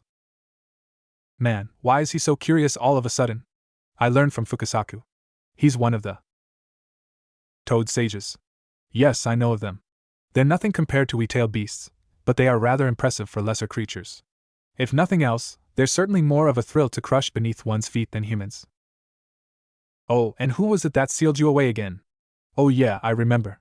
It was us weak, worthless little insects that locked you up. Insolent little kit. Though I will admit some of you aren't completely useless trash. Your fourth Hokage was as stubborn as you, and there was one clan in particular that had a talent for causing me no end of frustration. Naruto chuckled. No doubt the QB was still sore about the manipulations of the Sharingan wielders that had once used it as little more than a puppet. Ah shucks. You're not half bad either, Fuzzy-chan. Now quiet down. I've got meditating to do. Fine. If it will keep you from getting us killed again, then I shall leave you to your this. Brat. And lay off the Uchiha insults, would ya? Hoping that the QB would do as he said, Naruto closed his eyes again, and returned to his meditative state, returning to his attempt to connect with the natural energy around him. I simply don't understand how you can tolerate that boy. Just shut up already. Uchiha compound. I don't know how you can stand that boy. Ignoring his mother's complaints about Naruto, Sasuke rolled to the left as her fist slammed into the ground where his head had just been, cracking the hardwood floor. Slipping a kunai from his leg holster, he flung it towards her and flipped to his feet. As Makoto leaned back to dodge it, her hand shot out, catching the tip of the blade between her fingers. Sasuke had barely gotten his bearings back when his kunai came to stop at his neck, and he raised his hands in defeat. He knew well enough that at this stage he wasn't going to be able to recover from this position to defeat someone like Makoto or Fugaku, and since he happened to be sparring with one of them, he had no intention of trying. For an idiot, he's not that bad. He's loud, obnoxious, and he never shuts up, but I don't get why you hate him so much. She ignored him and held out his kunai, paying no attention to the frown he gave her as he plucked it from her fingers and tossed it in the air a few times before sliding it back into the holster. Your father should be back soon. He'll want to go over a new jutsu with you. You're not telling me something. We've already discussed this, Sasuke-kun. She let out a sigh, both of them knowing where the conversation would end. He had never really stopped hounding them about their attitudes towards the boy, and it had gotten even worse after Itachi had left. The only thing that gave them any comfort in the matter was that Sasuke didn't know any of the true details regarding Itachi's betrayal, only that he had attacked their cousin and left. Several times. And you still won't tell me. Why do so many people hate him? You know how he acts. The rudeness, the constant pranks, There are plenty of people as rude as him, and his pranks are mostly harmless. Hell, aren't most shinobi parents usually happy if their kids manage to get away with that kind of harmless stuff? There's got to be more to it than that. Just stop. Some things are better left unsaid, and this is one of them. Fine. I'm going to go find father. But I will figure it out sooner or later. I don't like being lied to, and all of you have been doing it for years. Leaving the training room, he prepared to go to the outdoor training grounds of the Uchiha compound, more fit for ninjutsu training than the indoor practice facilities, still pondering the reasons why one Uzumaki Naruto was so highly disliked among the residents of Konoha. He hadn't noticed when they were just children, but around 4 years earlier he'd started realizing that his classmates seemed to get an excessive amount of anger thrown his way, far more than his simple and childish jokes should have brought on him. What bothered him the most was that his parents, who he never noticed giving any real attention to the boy, had suddenly started treating him nearly the same as the rest of the villagers not long after Itachi had attacked their cousin. There had to be a connection. It was just a matter of uncovering it. Sunagakure. Something about her little brother was different. Kenkuro said that it was probably just the usual lust for blood kicking in at a convenient moment, but she couldn't force herself to believe it. It was just too wrong, somehow, to have only been his typical urge to slaughter. It had just been a standard C-rank mission for the trio. They were assigned to eliminate a small group of criminals holed up in a cave a few miles from the village that had been harassing the local traders. What they hadn't known was that several former shinobi had taken up residence in the caves as well, and seemed to specialize in using weapons laced with various types of venoms and poisons. To make it worse, their targets had been warned that they were coming and were more than prepared. Still, even with the unexpected additions to the enemy's forces and the ambush, it wouldn't have normally been anything they couldn't handle. And then she'd nearly been hit from behind with a shuriken, had been hit by a shuriken, though it barely managed to scrape her cheek. It was pure luck that it hadn't been among the poisoned ones. She had easily been able to dodge the brunt of the attack even as distracted as she was with her own opponents. Luck or no, Gaara had made sure that it wasn't necessary to do so again. Before she'd even had the chance to attempt to counterattack, the sand he controlled with such ease had ripped the small weapon from the air and driven it into the forehead of the man who'd thrown it. After that, there was no other way to describe what had occurred next as anything but a slaughter. She and Kankuro had stood off to the side as Gaara proceeded to thoroughly butcher their opponents, slinging them into walls, impaling them on stalagmites, crushing them to death with his sand. Normally she would stand back and ignore it. It wasn't as if his little tantrums were uncommon, after all, and the best solution was to just get out of the way as fast as possible. What made her think twice was when he'd stepped in.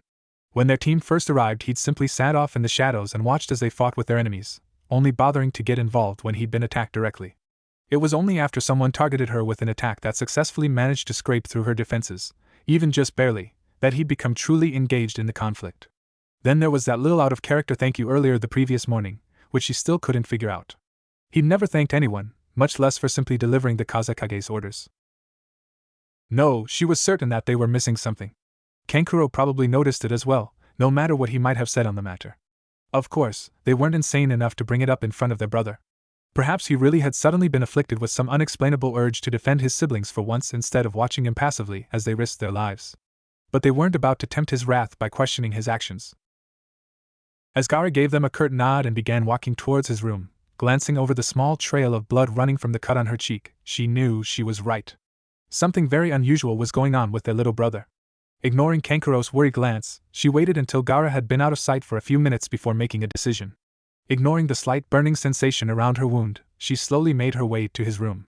Her hand was nearly to the door when she hesitated, knowing that Gaara wasn't exactly happy when people failed to announce their presence. She turned the knob and cracked open the door, knocking lightly as she quietly called his name. Gaara? She pushed it open further, and poked her head into the room. She could see him sitting down, and writing? What would Gaara be writing? Raising her voice a little, she spoke again. Gaara? It's Tamari. She stepped into the room when he failed to answer and moved a little closer. Then again, considering how small his room was, a little closer was essentially putting her within no more than a few feet of the easily aggravated Jinchuriki. She moved forward until she was just barely at reaching distance, and leaned forward, stretching her hand toward him. She didn't exactly want to touch the younger boy, what with his tendency to slaughter anything that startled or annoyed him, but she couldn't deny that she was worried about her brother's odd behavior. Or maybe she was just worried that this strange attitude would lead to her or Kankuro being hurt, and she wanted to make sure he was still his normal self. And she definitely wanted to figure it out before Kankuro went and blurted out something stupid, as he was often prone to do. She promptly drew her hand away and leaped back as the boy in front of her began to fall apart into a pile of sand, eyes widening when she bumped into something behind her. Something that spoke in a small, yet frighteningly dark voice that both her and her brother had always felt an indescribable urge to hide from. Did you want something? She whirled around, cursing herself for the quick movement even as she did so, and trying desperately to stop the hammering in her heart as she realized that Gaara wasn't snapping at the sudden motion. Gee Gaara. I wanted to see if you were alright? After the mission, and all she trailed off before she could finish. As if Gaara was ever anything but healthy after a mission.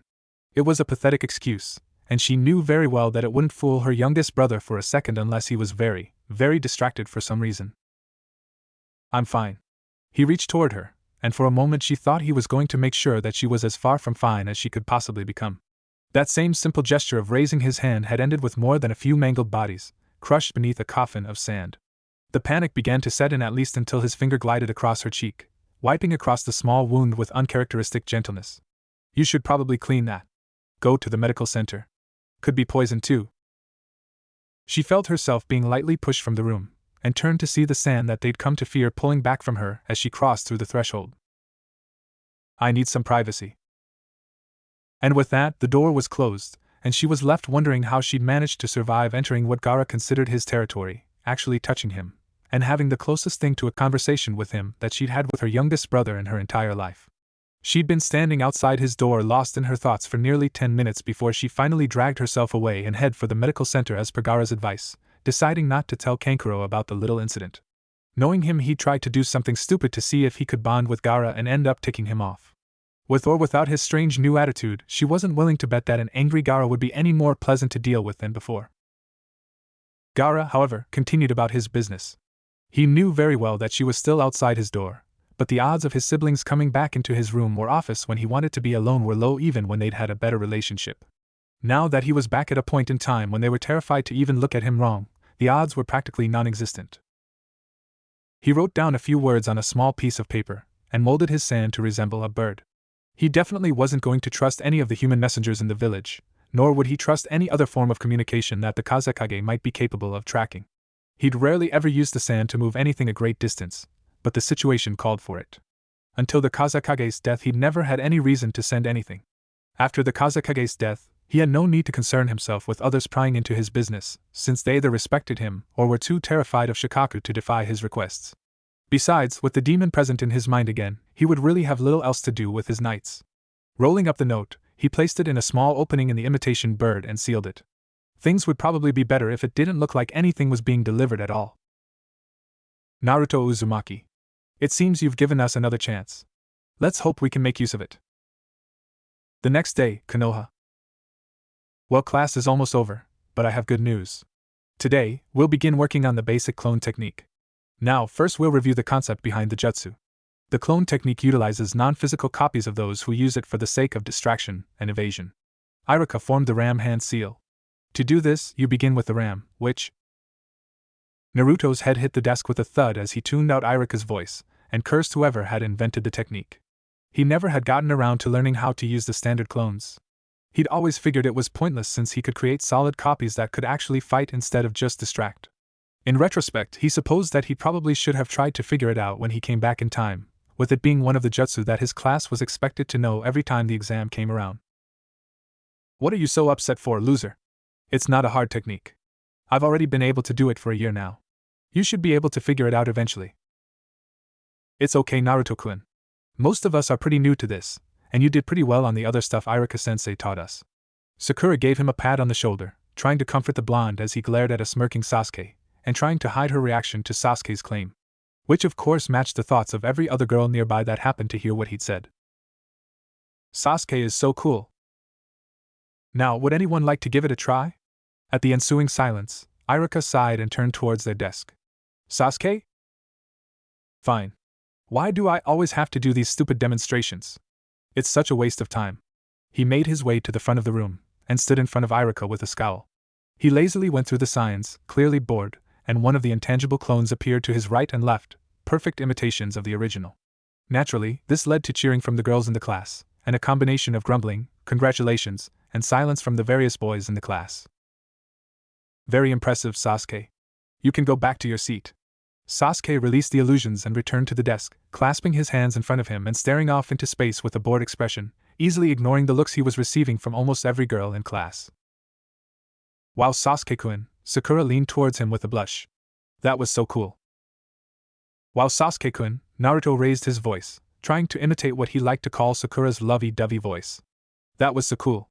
I know you're a stuck-up, arrogant jackass, but I'd love it if you'd give me a private lesion on how he was cut off as he was pushed from his chair, and gulped as he saw the enraged pink-haired girl glaring at him. Naruto, you little... Excuse me, but is there a problem? Iruka's voice called from the front of the class. Oh no, Iruka-sensei. Everything's great. And glad as he was that Yuka had spoken up before she'd managed to pummel him into the ground again, the blatantly fake grin that Sakura was forcing made it quite clear that he was going to be in major trouble later. Not that she'd ever actually hurt him even before his little time trip, but frankly, she could be downright terrifying at times. Naruto took a glance over at Sasuke and frowned. And that smug little bastard loves it. If there's no problem, then I think we're done here today. Remember to practice the clone technique tonight, and I'll see you all tomorrow. As Iruka left the room, Naruto felt a sense of impending doom. Oh boy. Hey, Sakura-chan. What's up? Naruto-kun. She said in a voice that was far too sweet. A word if you please. Alone. I'm not sure if that's. Oh come on, Sakura. Ino walked up beside him, grabbing his arm. He's treating me to lunch. If you're gonna kill him, at least wait until he's paid for it. Oh okay. But don't take too long. We were meeting at your place, right? Yeah. I'll see you in a little while. Waving goodbye, Ino dragged him from the room in a hurry. Thanks, Ino. I think. So, ramen then? Yes, we can go have ramen. Her grip on his arm tightened, almost cutting off his circulation in the limb. And let's try to avoid making fun of Sasuke-kun in the future, HM? Why yes ma'am. With that, it was suddenly Naruto who was doing the dragging. And with Naruto on the path to ramen, the run barely took any time at all. Within minutes, they were sitting on the stools at the counter of Ichiraku Ramen, with a clearly pleased Teuchi standing behind the counter to greet his favorite customer. Hey Naruto! And the junior Yamanaka, it's good to see you. How's your mother been lately? Had a little bug last time I saw her. She's been much better lately, Teuchi-san. So you two gonna have the usual? Sure, maybe usual wasn't the best word to use in Ino's case since she wasn't there that often, but Naruto most definitely had a usual. And that usual was generally expensive enough so that he'd be able to close down for the rest of the day if he felt like it. Especially given that Naruto's portion of said dish was about 3 times bigger than the normal version everyone else usually stuck with. Heck yeah, old man. That sounds fine. Oh come on Ino-chan, you've gotta eat more than that. It's not like the stuff's bad, you know. Teuchi set a few bowls in front of them with a grin, apparently having already expected Naruto to show up. And since he had a tendency to get one of everything, it wasn't too hard to get Ino's prepared. The two ate in relative silence for a few minutes, before Ino decided to continue the conversation. It's not that it's bad. Heck, it's excellent. But it's just got so much sodium and fat that it's not good for my diet. Oh please. You girls make no sense. It's always diet this and diet that. I'm surprised you haven't all starved to death by now. I mean it's. Actually, Teuchi cut into the conversation. I'm working on a recipe that really cuts down on fats and sodium, and that kind of thing. Figured it might help broaden my customer range, you know? Both of the blondes seemed to brighten up at this, and Teuchi smiled. He was glad that the kid had made some friends over the years, but most of the few girls he seemed to spend time with were obsessed with their figures, and while it was delicious, he knew most ramen wasn't exactly famous for being the pinnacle of health food. Now, if Naruto had a few more friends like that Choji fellow, Teuchi was pretty sure he and his daughter would be set for life. Uzumaki Naruto and Akimichi Choji, that was a duo that could empty the whole stand in a single sitting. Really? That sounds great. Because I'd really like to have it more often. Ino glanced over as she noticed the squinty-eyed grin that had appeared on Naruto's face. What? What's with the freaky look? You love ramen. It's not my favorite, but it's definitely good. You're a maniac. Oh, what now? I've converted another one. Soon the whole world will know the greatness that is ramen. He almost seemed to speak to the bowl in front of him. Soon, my precious little friend, soon. Naruto rubbed his hands together with a semi-maniacal cackle, and the unfading grin that she and Sakura had dubbed his fox grin. And promptly found himself face first in his bowl of ramen, as Ino glared at him. You can be so creepy, Naruto. Ramen is good and all, but you take it to a whole new level. Naruto just grinned at her again, slurping up a stray noodle that had attached itself to his face. You know you guys love me. Hell if I can figure out why. She set her finished bowl down and stood, bowing politely to Teuchi. Thank you very much, it was delicious. Smiling, she turned to Naruto. Thanks for the lunch, Naruto, but I have to go. Sakura and I were going to go. Stalk the pretty boy to see if you can catch him alone in a closet somewhere? What? Of course not. Maybe a little. She lightly smacked him in the back of the head with a blush. I was just going to help her arrange some flowers for her mother's birthday. Get your mind out of the gutter, you little pervert. Well, if you gotta go, then you've gotta go. Later, Ino-chan. She gave him a small smile and ruffled his hair playfully. I'll see you tomorrow.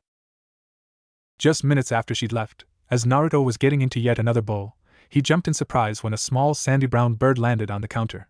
He was far more surprised when the bird burst into sand, revealing a small note amongst the remains, and Teuchi looked over at him in curiosity.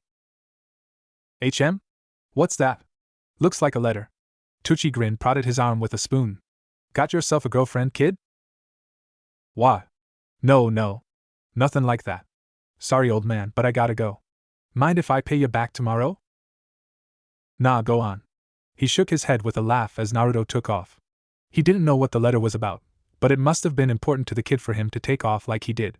Plus, Naruto was his favorite customer. He was always good for his word when it came to money, even if it took him a little while to actually make the payment.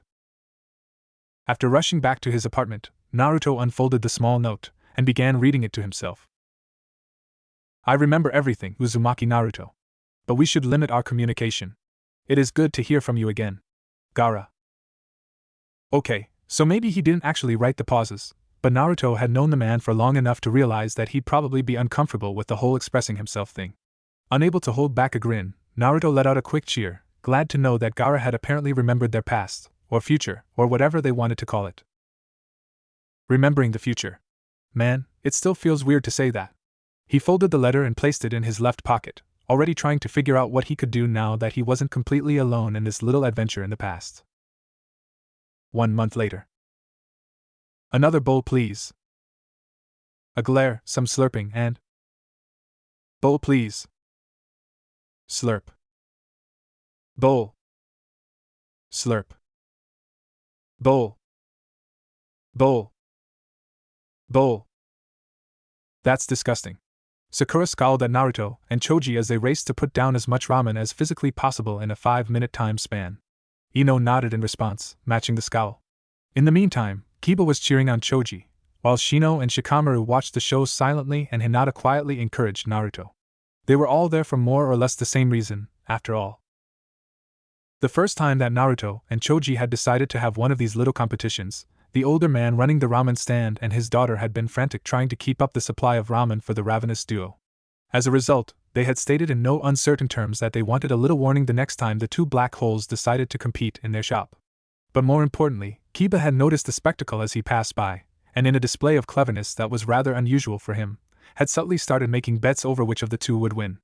Naturally, he felt compelled to bring the rest of the class into the game. Ino and Sakura personally had no interest in watching the duo gorging, but Sasuke was there to make some extra money while his schedule was empty, and if they were going to be following him they figured that they might as well place a bet or two and try to do the same.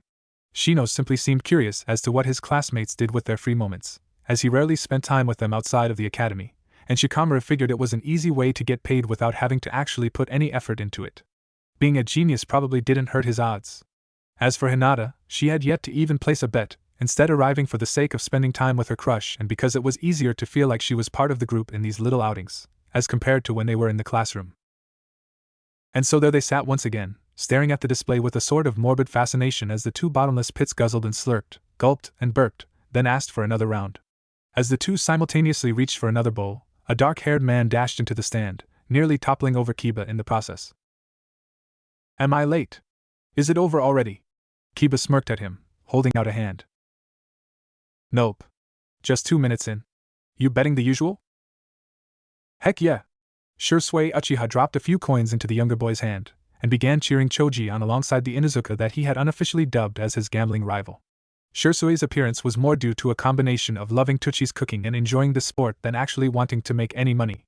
After all, Jonin were paid pretty well and he was one of the most skilled members of one of the most prestigious clans in Konoha, the world even, so it wasn't as though he were poor. Besides, Mikoto had practically ordered him to keep an eye on Sasuke when he was spending any amount of time with the demon boy, as quite a few of the villagers seemed intent on calling him. Though honestly, he had the feeling that Mikoto held more resentment towards Naruto for being involved in Itachi's departure than just because of his connection to the Kyuubi. Or if he felt like being a little more objective, she was unnerved by his involvement.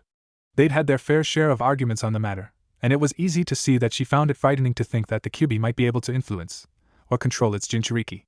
An understandable concern really, considering the seemingly random nature of the outburst. But there was something he couldn't quite pinpoint about her actions, something she was hiding from him about her feelings on the excitable vessel of the Kyuubi. But now wasn't the time for that. Now was the time for the sport of gods. Ramen off. 3 minutes later, and Naruto dropped backwards off of the stool, while Choji's head hit the bar, both letting out a groan in the process. Who had been fighting to keep count of the number of bowls that they'd gone through, grinned and raised one of Naruto's arms into the air, albeit with some effort, given that he didn't really want to get up off of the ground, gesturing in a clearly overdramatic way. We have a winner! The challenger has taken the title from our defending champion, with 38 bowls to 36. Let's hear it for Naruto Uzumaki. And with that, she promptly joined her father in plopping down in the nearest chair for a break. Hosting these little competitions wasn't exactly what one would call an S-rank mission, but anyone who knew Naruto and Choji realized that trying to keep up with their orders in an eating contest may as well have been a one-on-one duel with the Hokage while your hands were tied behind your back. The entire booth, save for Kiba, the cooks, and the competitors, let out a disappointed moan. Choji almost never failed to eat more than Naruto. The idea that someone outside of the Akimichi clan could actually out-eat the seemingly endless pit that was Choji's stomach was unthinkable. And so, with a few grumbles, the onlookers paid their debts to the one person that had actually bet on Naruto, Kiba Inuzuka. As soon as the gamblers and a very cheery, if somewhat bloated, Naruto had left, Choji sat up and turned to the Kiba as he held out a small pouch. Here you go. Told you we'd make a killing if you took a dive. And I've gotta treat you to that barbecue. A deal's a deal. Actually, I'm pretty full. I could have eaten more, but Uzumaki can really put that stuff down. Kiba's incredulous expression at the admission was, at least in Choji's opinion, priceless. Seriously? Yeah. I think I'm losing my touch. I'll need to train a bit more. Right. Akamaru, ever present atop his owner's head, yipped in agreement. Only Choji would actually train himself to eat more. Then again, from what his mother had told him about the Akimichi fighting style, it made a bit of sense, strange as it may have seemed. Well, I'll treat you to some barbecue anyway. That was a good show. Really? Awesome. Later Tuchi-san, I am San. The two waved at the boys with cheery expressions. Sure, they'd overheard the entire exchange, but they didn't intend to say a word to the others about the little scam. Kids would be kids, and ninja would be ninja. Besides, it just wouldn't do for the contests to stop. They'd known Naruto for years, and now that he finally had a group of friends that would spend that kind of time with him while he did something he enjoyed, they definitely didn't want to interfere. The poor kid needed all the friends he could get. Not far away, as a certain Inuzuka was preparing to lose a good portion of his earnings, Naruto was sitting cross-legged on the bed in his apartment, sweat trickling across the back of his neck. And he couldn't help but grin in triumph. He allowed the spinning ball of chakra to fade away, dismissed his shadow clone, and wiped his forehead on his sleeve while the orange markings around his eyes disappeared, more than a little pleased with his success. He'd long since mastered the ability to use the standard version of the Rasengan with one hand, and had even managed the same with the wind release, Rasengan, but he still couldn't form the far more powerful Rasen Shuriken without several of his clones. His rather limiting circumstances didn't help much, as he didn't exactly have many opportunities to practice the Rasengan or any of its variants, and he definitely wasn't going to try tampering with something like the Rasen Shuriken while in a small apartment. Hell, he'd be hesitant to practice it in anything short of a desert considering how much damage it could cause if it was successful, never mind the chaos it would cause if something actually went wrong.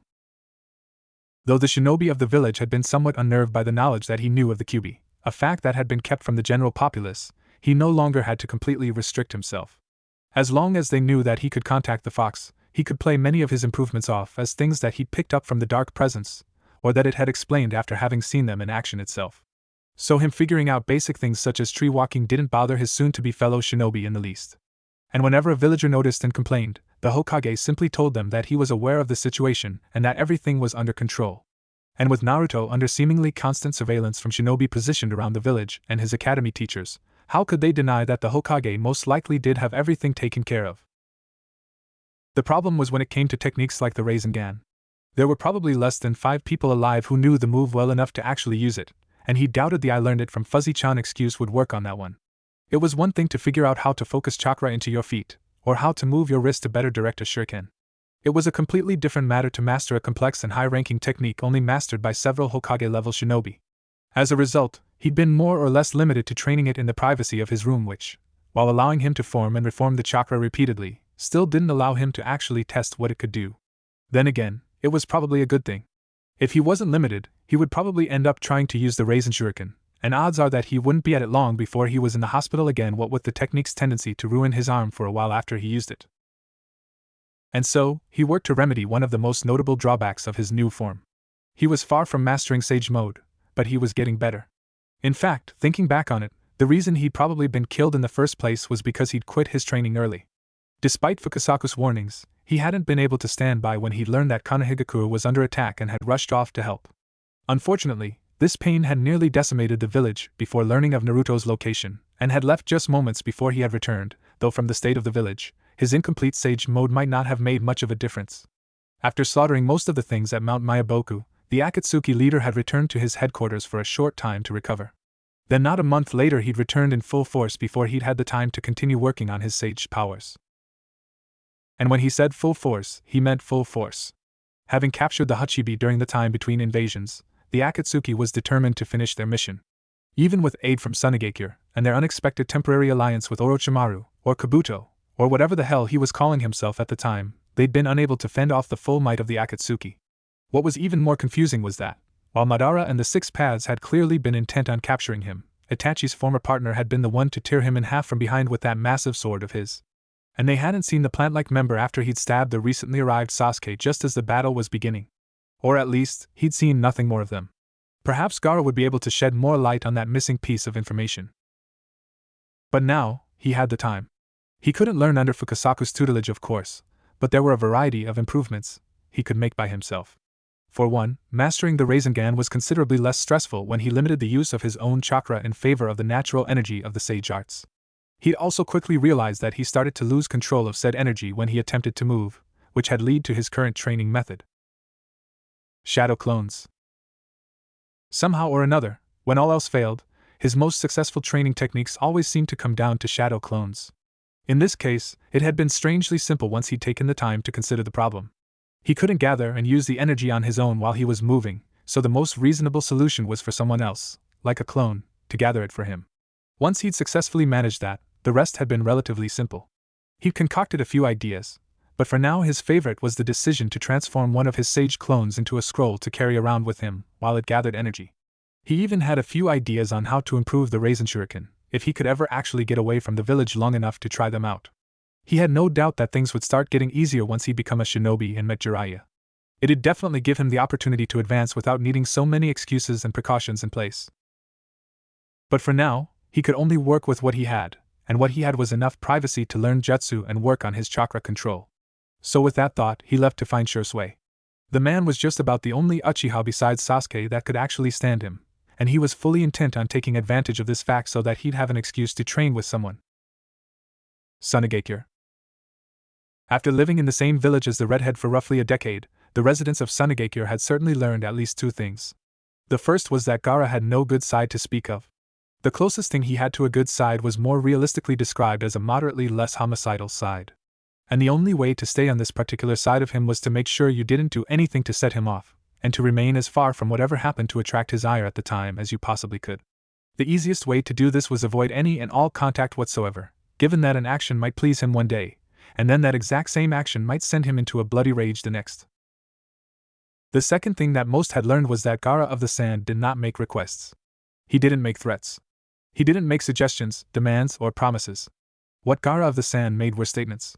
If he wanted into a room, he did not ask that someone move out of his way, he did not warn them to stay out of his way, and he did not order someone to move out of his way.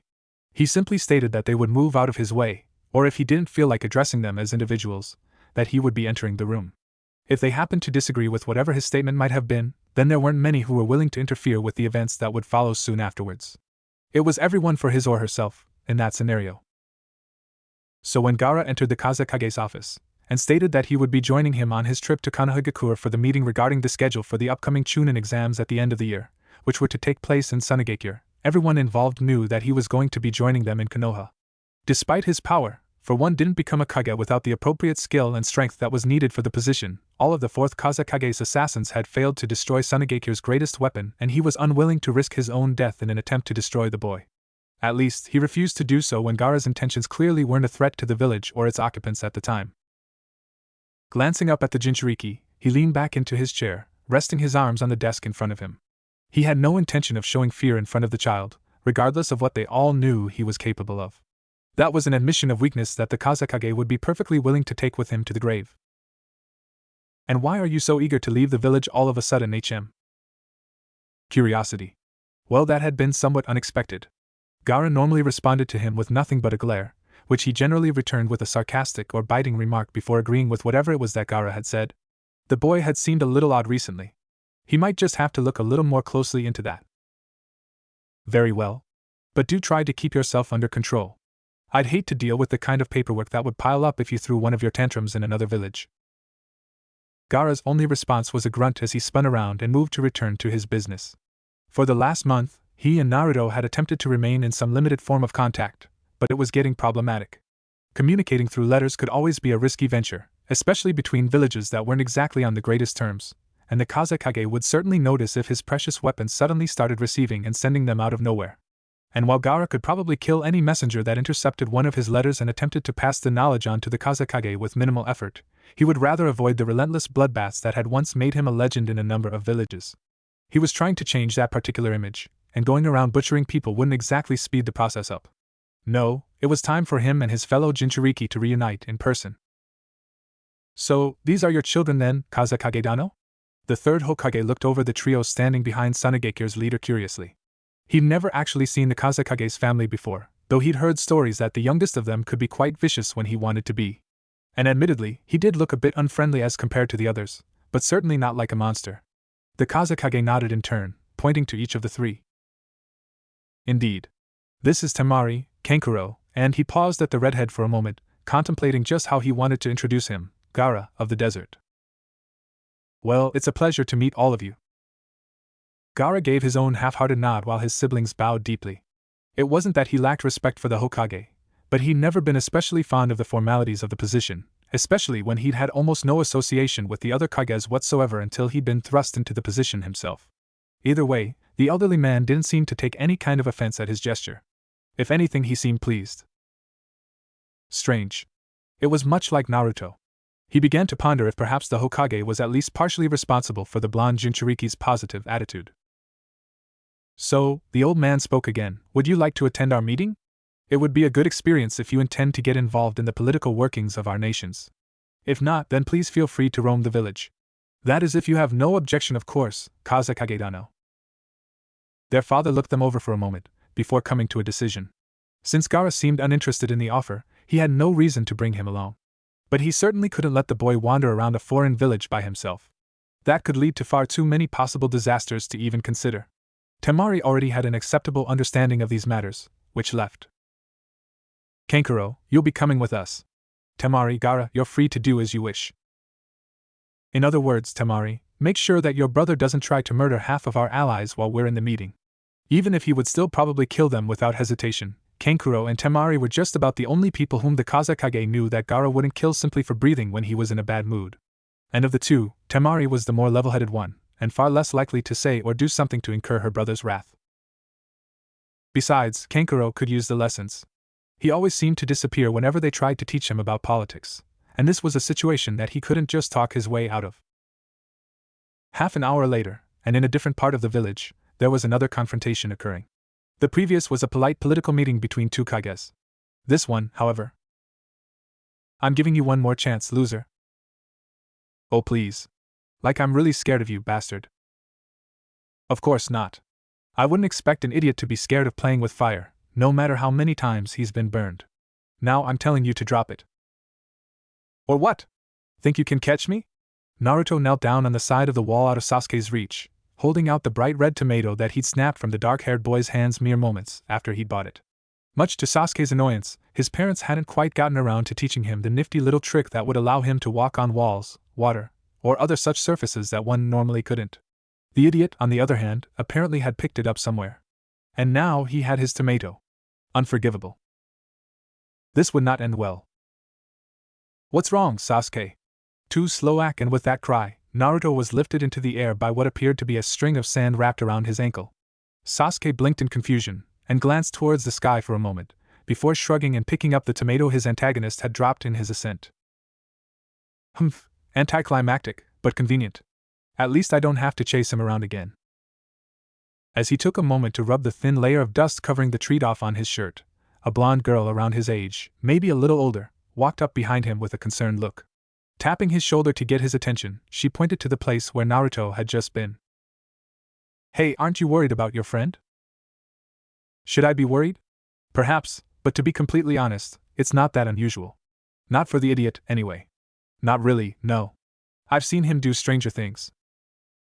The girl looked as though she wanted to say something, but after a few seconds of deliberation, apparently came to the conclusion that it wasn't worth it. So with an apprehensive glance towards the rooftops, Temari walked off and prayed that nothing would go wrong.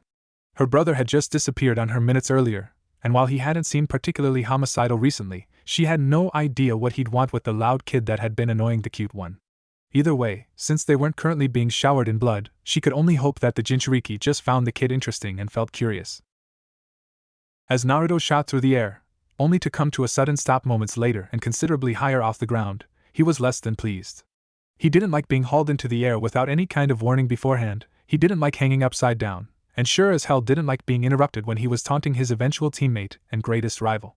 So when he stopped spinning and finally got his bearings straight, he prepared the harshest glare he could muster, which admittedly wasn't all that intimidating, and prepared to chew someone out like never before. Okay, what the heck is hey Gaara? Mind letting me go? Naruto grinned at the one-time Kazekage, his frustration dissipating in an instant at the sight of his old ally. With a casual wave, the red-headed Jinchuriki released his grip on his ankle, allowing him to drop to the rooftop as the sand returned to its home in the gore that never seemed to leave Gaara's back. It's been some time, Naruto Uzumaki. Yeah, especially with, he gestured at himself, this whole thing. It is a rather strange feeling.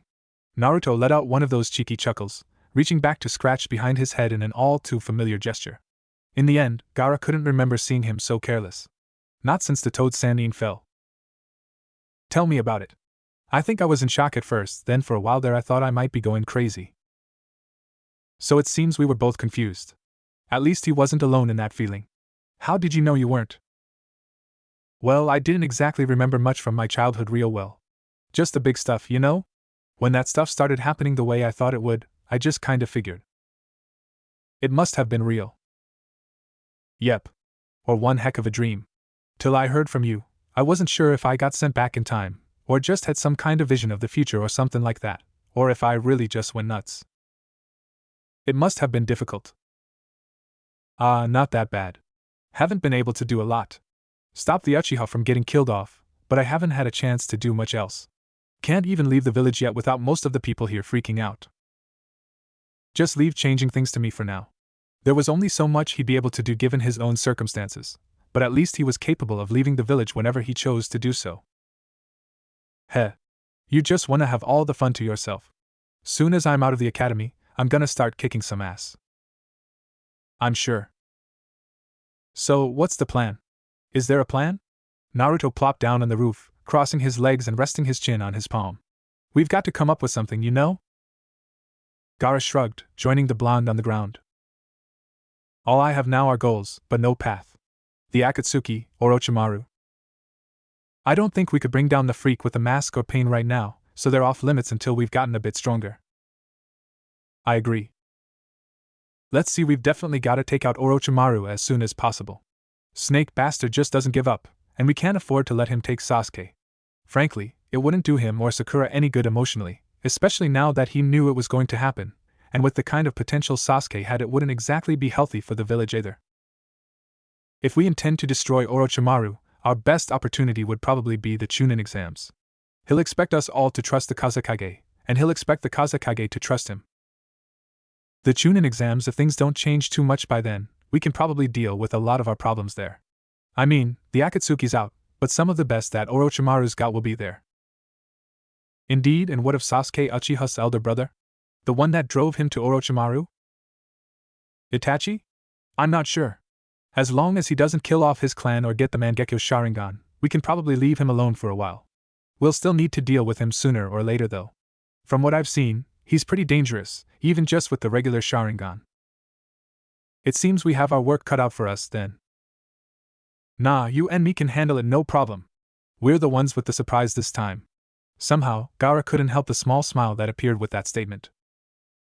Still so very optimistic. Huh. It's inspiring.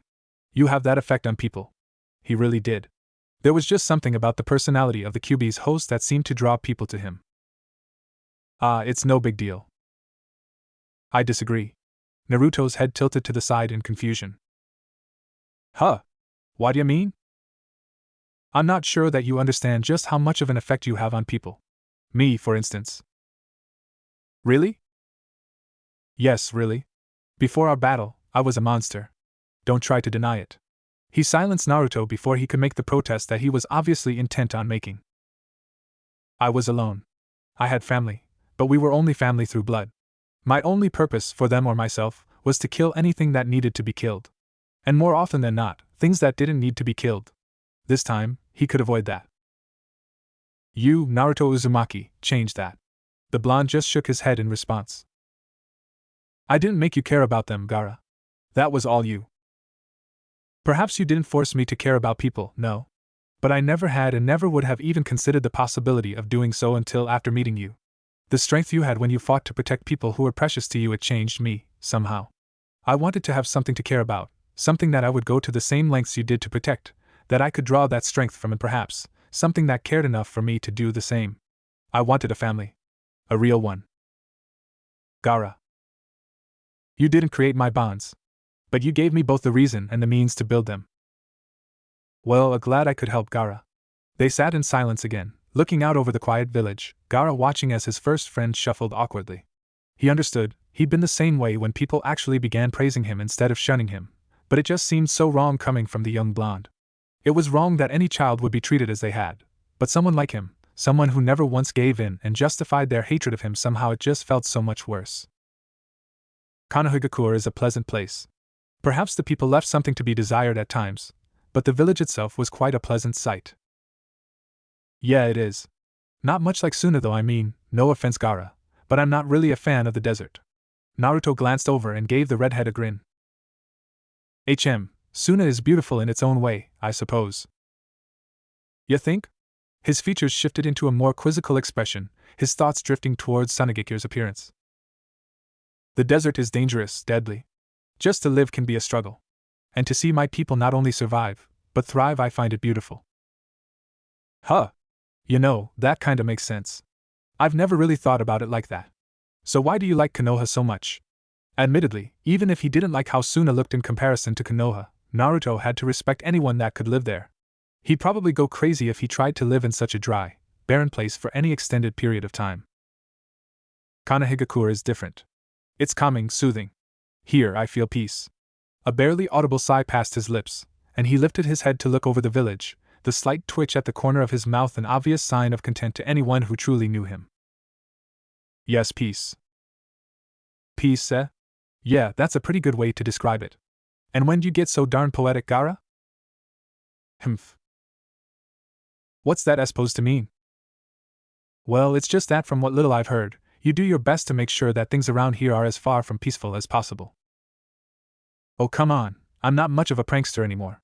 And they weren't that bad. Gaara just gave him a pointed, skeptical look. What? I'm serious.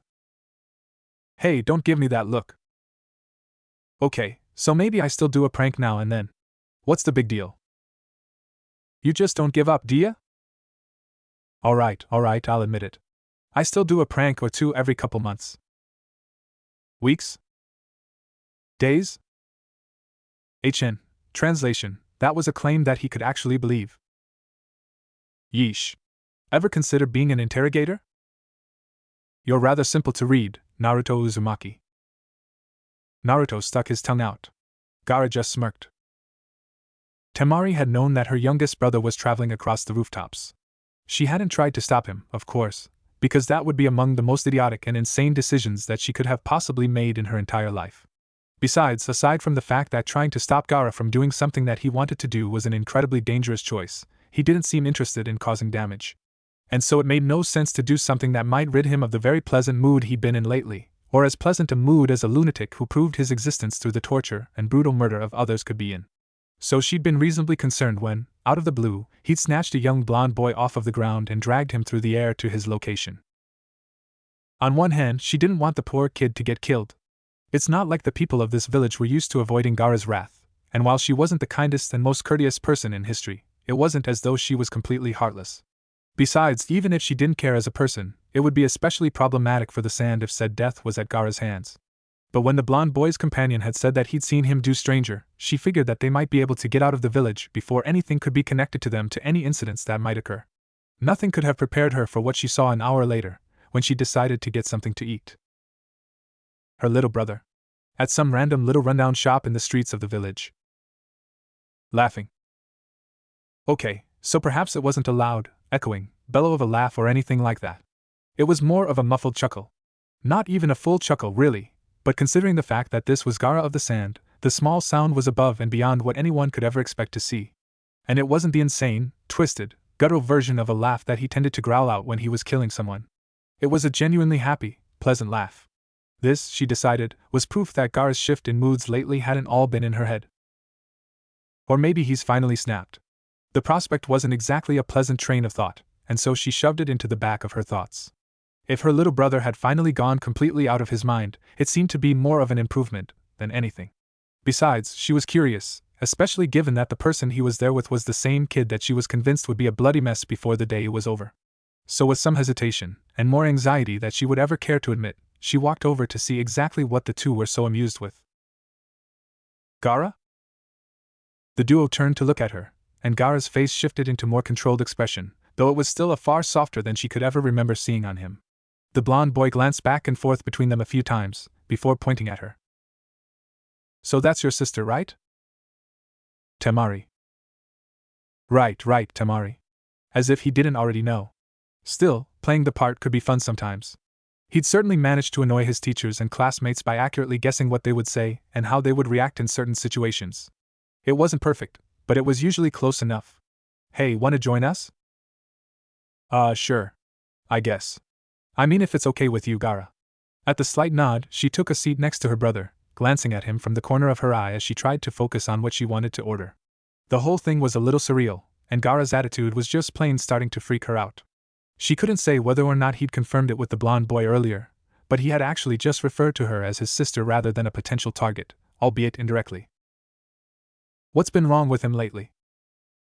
As she gave her order to the old man whom she presumed was the owner of the stand, she couldn't help taking a moment to ponder that thought. She had to admit that their family really must be pretty screwed up if the first idea to cross her mind when her brother actually treated her as a person instead of a tool was that there must be something wrong with him. Yet just as she'd felt so many times since he'd started acting so strange, after getting through all of the anxiety it was somehow pleasing to see the little boy acting so much more human. So, Tanuki boy here says that you guys are visiting on business. What's the deal? Tanuki boy? Tanuki boy? Yeah, you know. Naruto hopped out of his seat and walked behind Gaara, turning him to face Temari as the redhead. Well, he pretty much held the same blank look as always, almost as if he was unaware of the contact at all. If that had been her, they'd be finding the remains for months. Reaching around Gaara's head to point at the dark circles around his eyes and poking at them, as if his own sister wouldn't already be clearly aware of their presence, Naruto continued. See? Just like a little tanuki. That's what exactly was one supposed to say to the person who cheerily poked fun at a sadistic murderer about his appearance? Especially when that person was basically asking you to do the same, and when you would have to live with said murderer? Accurate? HN. Accurate? Well, I guess. I was kind of expecting things like cuddly or oh that's so cute, I wanna hug him or something. You know, all that girly girl type of stuff. But I guess you're not really a girly type of person. She felt herself twitch. Are you saying I'm not feminine? Okay, so she didn't go out of her way to act like a lot of the girls her age.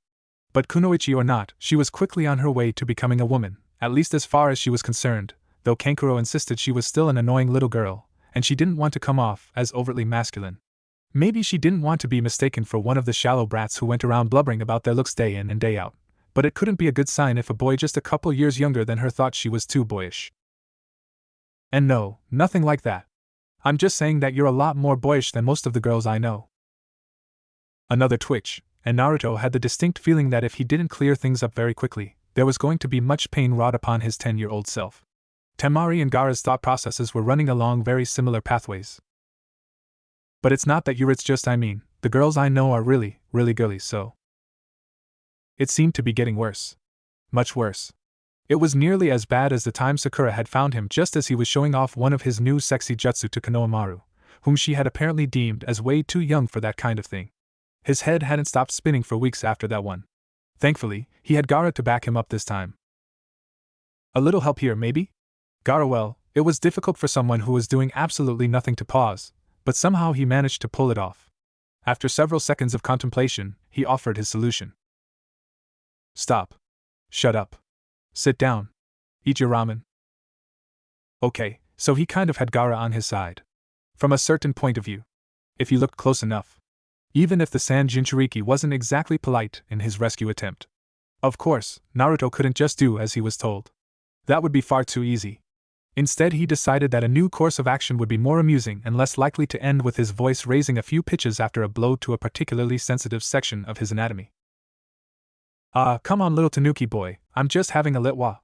Naruto fell backwards, landing hard on his hindquarters, letting out an annoyed mumble that sounded eerily similar to stupid sand powers, which Temari was too distracted to notice as she saw small tendrils of sand settling back to the ground from where they'd silently shifted under the blonde's feet.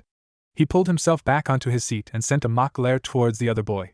In the meantime, Temari was staring at the scene aghast, half expecting Gaara to suddenly go mad and destroy the entire city block, and half awed that he'd been so remarkably patient with a complete stranger when he'd carelessly threatened even his own family on numerous occasions. Not to mention that he'd once again broken his normal routine and come to her defense, albeit in a different manner, and despite the fact that it was at least partially for the other boy's sake, rather than hers. It just didn't make sense. She was, much unlike Kankuro, driven by logic. She organized. She strategized. She planned. She prepared. There was rhyme and reason to everything, and everything had its place and purpose. She wasn't obsessive when it came to having order, but she couldn't just overlook how severely Gaara was breaking the natural workings of their lives. And what's more, he was doing so without any apparent reason aside from the fact that he simply felt like it. Even as random as his actions normally seemed to those who didn't know him, she'd watched him often enough to realize that unnoticeable as they might appear, he did have a tentative sort of system to his madness. In the end, she decided that it would probably just be better for her sanity if she took his advice to the annoying orange-clad boy herself. Stop, shut up, sit down, and eat the ramen. However, even if she did stop trying to analyze the red-haired boy, she couldn't bring herself to stop observing him. Nor could she seem to take her eyes off the boy currently chatting away about any and all pointless little matters that crossed his mind. He was loud and annoying. Gaara didn't like loud and annoying people. He killed loud and annoying people. There must have been something special about this one. But what? He was cute in an odd way, yes, but Gaara had never cared about things like that. Looking from a different angle, he did bear some similarities to their uncle, but for some reason Gaara had closed off after their father had told them of Yashimaru's death. Still, even if he did resemble Yashimaru, it was only slight, and many people in their own village had those same features. No, it was something else. As she watched the boy practically breathe in the soupy dish, she decided that Gaara was treating him with such unusual kindness because he was, to put it quite bluntly, weird. With that conclusion in mind, she turned to her meal, intent on trying not to mentally dissect the duo to figure out what made them tick. Or perhaps in Gaara's case, what was making him tick so out of order recently. No, bad. Stop analyzing. So she did. And when she stopped trying to do so, she found herself actually enjoying the odd little activity with her brother and his mildly insane friend. Yes, friend. Gaara had a friend. It was almost inconceivable, but she couldn't deny what she was seeing with her own two eyes. In a short time she found she was beginning to enjoy the blonde boy's ramblings, which seemed to flood from his mouth without hesitation, and consisted of everything from jokes, to complaints about people who didn't understand the glory of ramen, to tales of his oh-so-brilliant exploits, also known to a select few as pranks, though Naruto seemed shocked and appalled that she would even consider his amazing art to be mere gags. The only problem was, it was bound to end sooner or later. And that time came when the messenger bird that was constantly waiting with the Kazekage's bodyguards in case of an emergency, or if he simply needed to drag his agents away from whatever they were doing, fluttered into the small shop. Whether or not it came as a comfort that Gaara didn't show signs of any uncharacteristic behavior, as they bade the strange child farewell, she wasn't certain. Neither boy seemed to be upset or surprised with the seemingly harsh departure. Of course, considering that Gaara had never actually been in such a situation, she supposed she couldn't really say if it was a harsh separation or the nicest thing that Gaara would ever do for someone. Letting the matter drop, she simply smiled and waved goodbye, walking a short ways ahead of her brother. Despite their lack of rush, it wasn't very long before they were able to spot the Kazekage, his guards, and Kankuro at the gates to the village. And considering that the Kazekage began to move towards said gates, she came to the conclusion, with no real surprise, that he simply didn't care what they had been doing. Only that Gaara had behaved himself. On the other hand. How was it? Are you freaking kidding me, Temari? It was crap. You guys are so lucky, getting to run around the village like that. I had to sit around and listen to a bunch of old geezers yap on about the old days for hours. And then I had to sit through an even longer session of we'll be having this many of that for those guys and that thing crap before I was free. Shut up, Kankuro. He twisted around to look at her, holding his hand up and mimicking a mouth. Shut up, Kankuro. Easily one of the most intentionally horrible imitations of her voice that she'd ever heard, but after the day she'd had she couldn't bring herself to do much more than chuckle and stick her tongue out at him. He returned the gesture. That gesture was promptly rewarded with a ball of sand striking him in the face, sending the young puppet practitioner into a fit of sputtering and coughing. Temari jerked back in surprise, turning just in time for her youngest brother to pass by her, face impassive as it always was. When he was in front of their little group, he allowed himself a quick smirk before forcing the neutral expression back into place. Sometimes, it was fun to be the immature one. The young man, or perhaps child in the eyes of many who failed to genuinely grasp what a shinobi's life was, grunted as the blade was driven through his hands, pinning him to the pillar he'd nearly shattered upon being thrown against it. To see one of the Sannin in such a miserable state, what a pathetic display.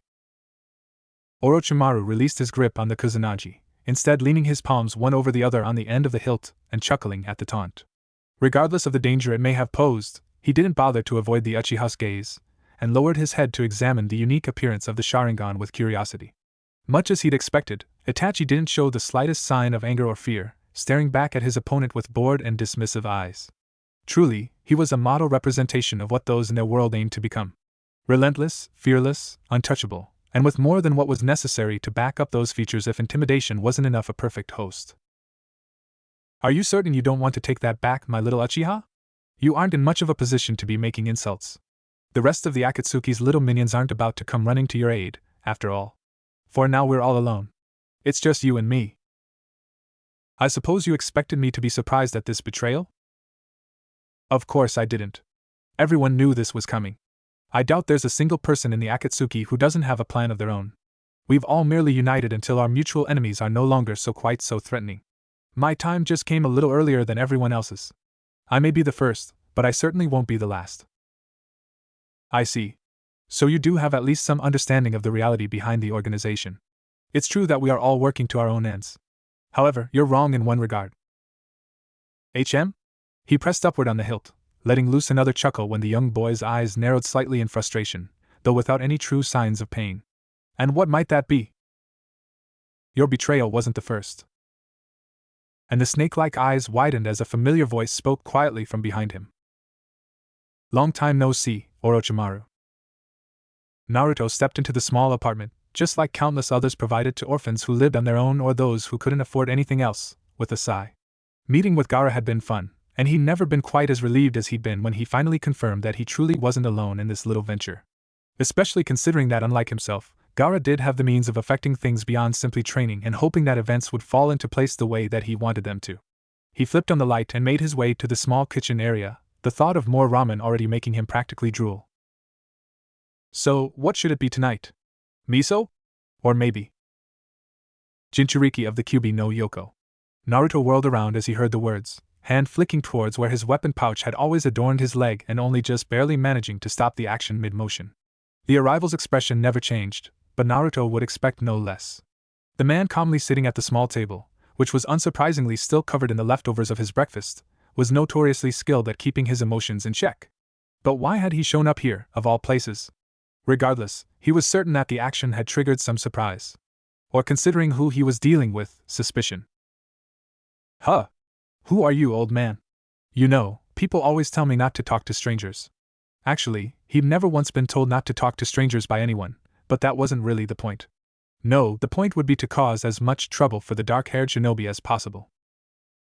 I'm an associate of the third Hokage. Yeah, and? Still no reaction, not that it was surprising. The old man was, if nothing else, patient.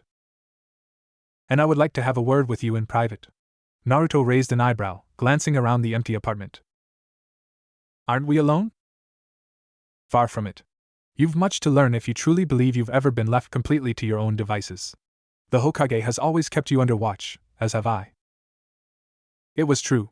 He rarely bothered to say or do anything about it, given that he'd suspected something like that several years earlier, but he was usually able to locate the people following him if he ever actually tried. But why try when he already knew that they were just keeping an eye on him? There was no ill intent, at least on the Hokage's part. If anything, they were probably there for his protection. Oh please. Why should I believe you? You shouldn't. The nature of shinobi is deceit. But this is of no surprise to you, I'm certain. I've come to realize that you aren't quite as hopelessly inept as you seem to enjoy acting. You've developed quite the facade, Naruto Namikaze. Namikaze? What? What was he talking about? Was he suddenly going senile or something? The idea that this guy would get his name wrong was baffling, to say the least. What do you mean, Namikaze? You must have the wrong guy. I'm Naruto Uzumaki, old man. You would think so, wouldn't you? Names are quite the funny thing, at times. Some feel that name alone makes us what we are. I must disagree.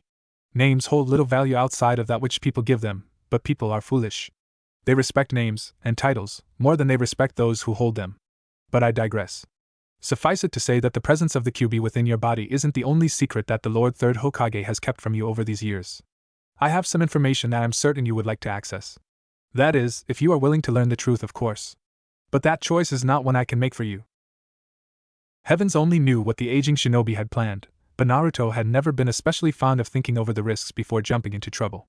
He was too valuable to be killed or locked away, and he had to admit that he was genuinely curious at this point. It couldn't hurt to go along with things for now, right? Fine, but who the heck are you? I tend to the roots that act as Konohagakura's foundation. You may call me Danzu. I must wonder, what are you doing here with this child? Naruto didn't have time to register what had happened before a simple but well-played genjutsu drew his mind into darkness. Danzu's head tilted toward the new arrival crouched on the windowsill in greeting, unsurprised at his presence but less than pleased at the timing. So the dog has arrived at last. The young boy chuckled at the shinobi's barb. No need to be rude, Danzu-sama. I'm a child, after all. It's only natural for me to question my elders, no? I realized that you had some sort of interest in the Jinchuriki, of course, but I never thought you'd go out of your way to contact him. Well, not until you needed something destroyed anyway. Their kind has something of a talent in that department. So what are you here for? Nothing of importance to you, boy. Do you have the package that I was promised? The boy's mouth dropped in a playful imitation of shock and hurt. You doubted my skills? Why, I'm wounded to hear that you have so little faith in my boy. The single syllable elicited a sigh.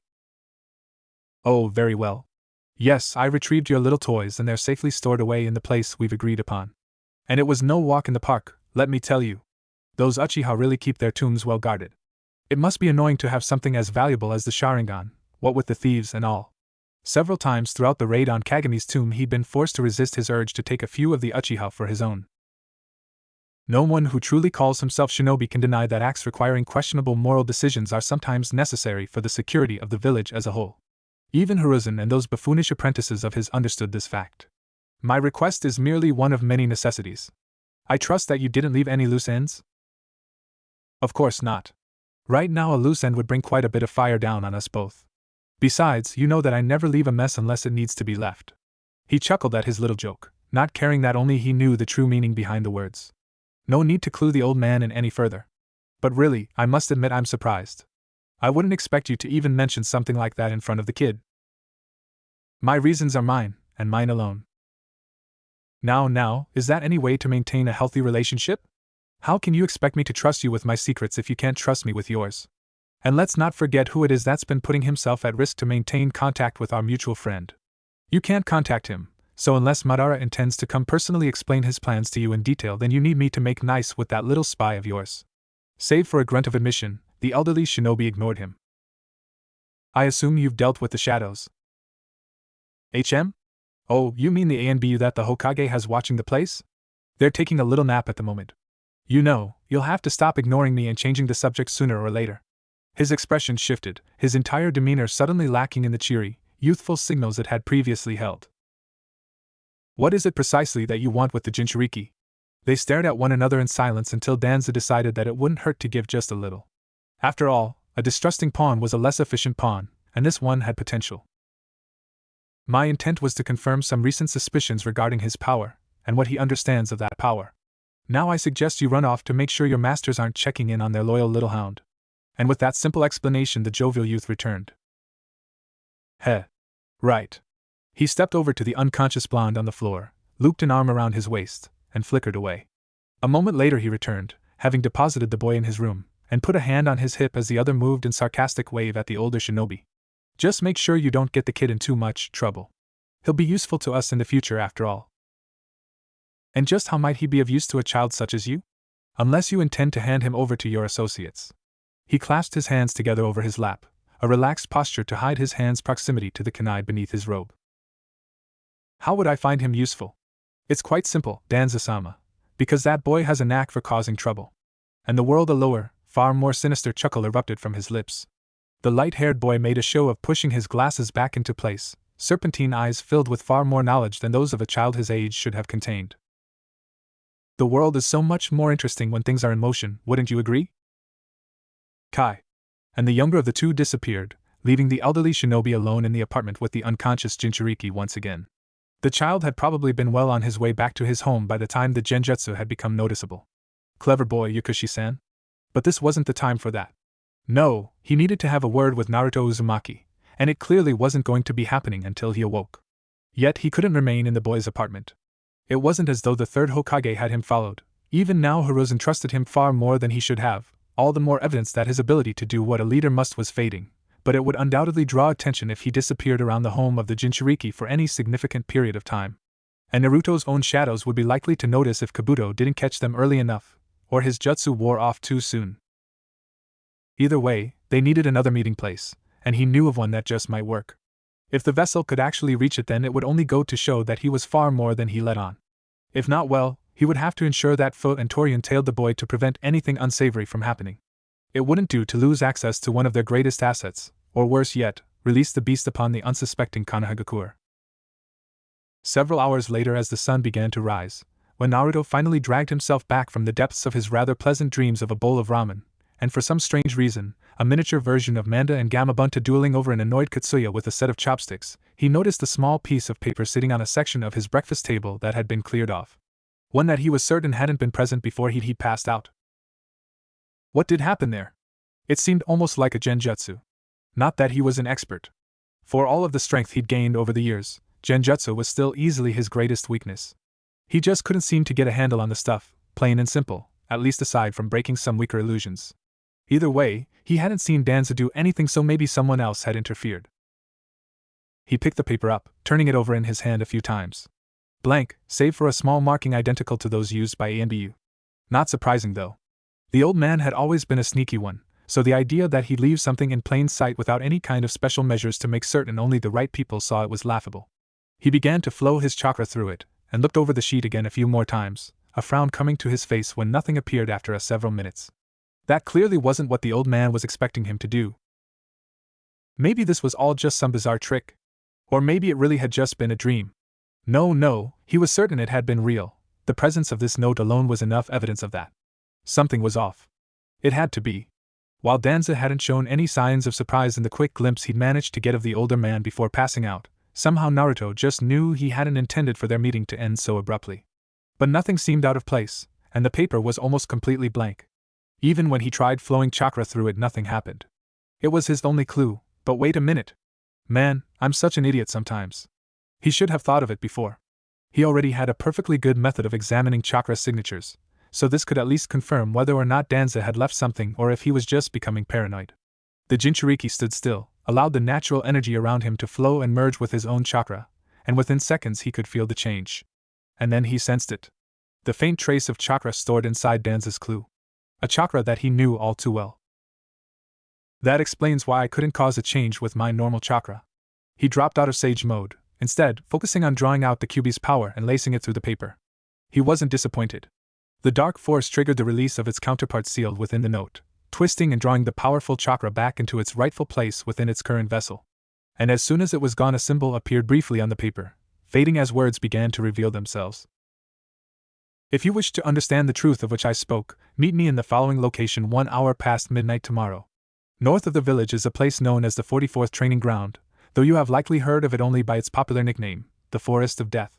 10 kilometers toward the center of this forest is a tower. I will be awaiting your arrival within. Do not arrive late. Do not allow yourself to be followed. Naruto yelped as the paper sparked, going up in flames just as he finished reading. Would he show? Damned right he would. Naruto didn't know what this truth that Danza kept preaching about was, but it was bound to be interesting if the man was already making a move. Not to mention that he wanted to know just how the older shinobi managed to get his hands on some of the Kyuubi's chakra. He was no seal master, but Jiraiya had given him plenty of lectures on the subject, and he'd never heard of someone drawing chakra straight from a Jinchuriki that wasn't using the stuff, since it was typically safely locked behind some form of seal away from all but the Jinchuriki itself. Well, aside from the Akatsuki, but between the ones calling themselves Pain and Madara, the organization was an exception to the rule. Besides, he would be bored out of his mind if he didn't try to help fix something he'd done wrong before, and there was no way he'd let Gaara have all the fun. But for now, he needed something to do. About 4 hours later, Enko Mitarashi came to a sudden halt on the way to the gate leading out of the village. She stood in the street, head tilted to the side and eyes narrowed. Yo, fish in the call was silenced as Enko twisted around and grabbed the flying ball of orange chaos midair, then flung him into the ground at her feet with little more than a quirked eyebrow. Said ball of chaos rubbed at the back of his head while sending a glare at the young woman. Ow. Don't gimme that. The hell they teaching you little maggots at the academy these days? What kind of ninja screams out his target's name when he's trying to jump them? Naruto ignored the question and squinted his eyes at her appearance. What? She glanced down at herself. There was nothing showing and nothing all that different from her usual style. What you looking at? He ignored her again, taking a moment to prod at the metal mesh on her abdomen with his fingers a few times. The heck is this stuff? Oh, he knew what it was. It wasn't as though Mitarashi was the only ninja in the village with the sense to wear some form of armor, but her responses were always entertaining.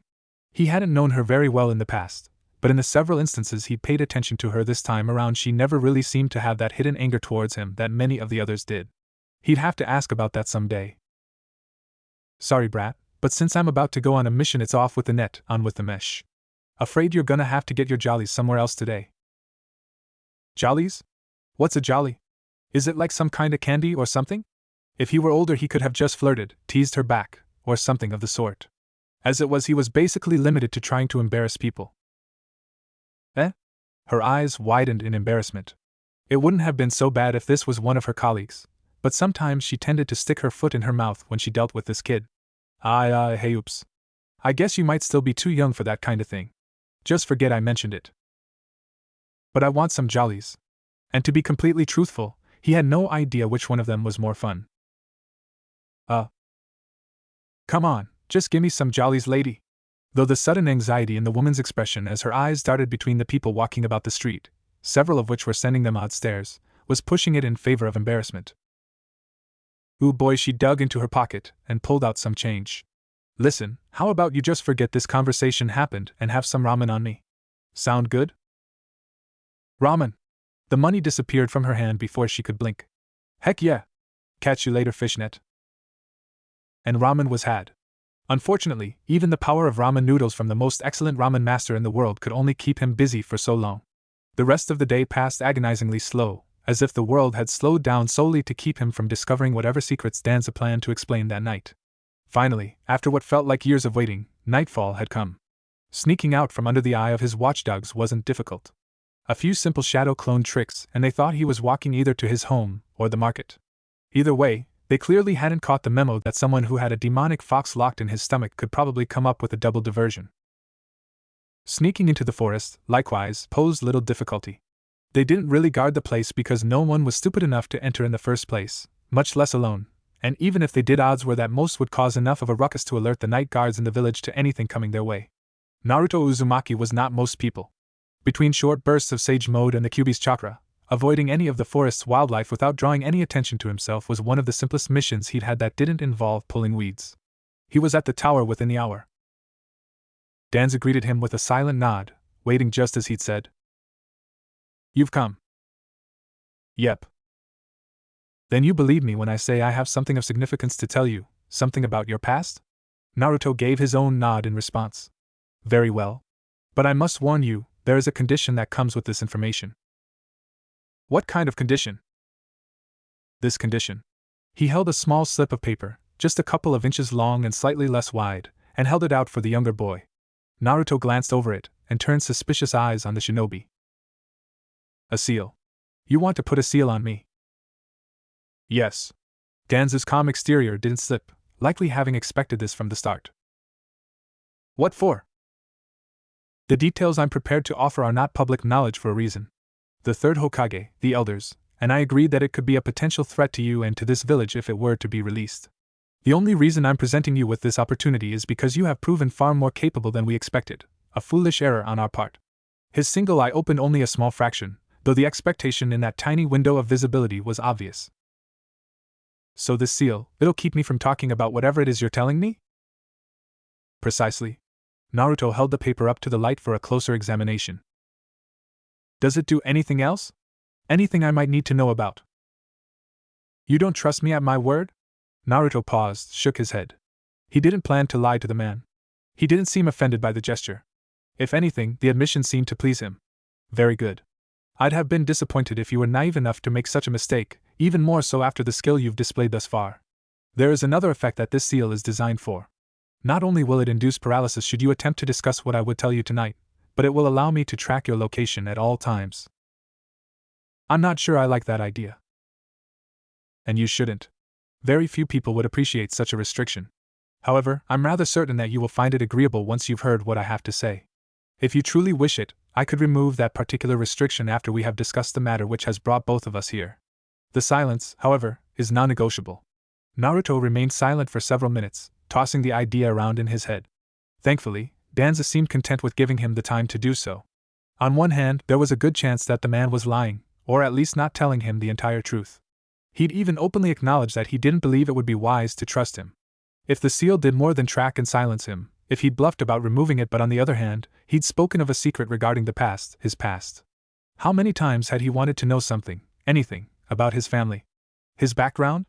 Maybe it wasn't some kind of fluffy story, orphans rarely had those, but at least it would be something. And if he was telling the truth, no, he couldn't let a chance like this just slip by. Do it. Danza nodded and took the seal. Hold out your tongue.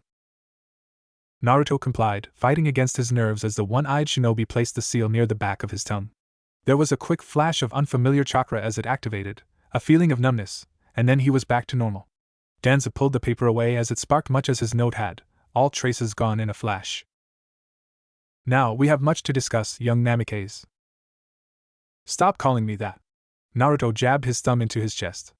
I'm Naruto Uzumaki, the #1 unpredictable ninja of Konoha and you are the son of the late 4th Hokage, Minato Namikaze. I don't. Did you truly not notice the similarities? Even carved in stone, the likeness is remarkable. Surely you've looked in a mirror before, seen the resemblance between your faces. Why yeah, I guess we look kinda alike, but that doesn't mean, it couldn't be, could it? It would be impossible, insane, but at the same time how could no one know? How could no one say anything? As I've said, a great many things have been kept from you, but not without reason.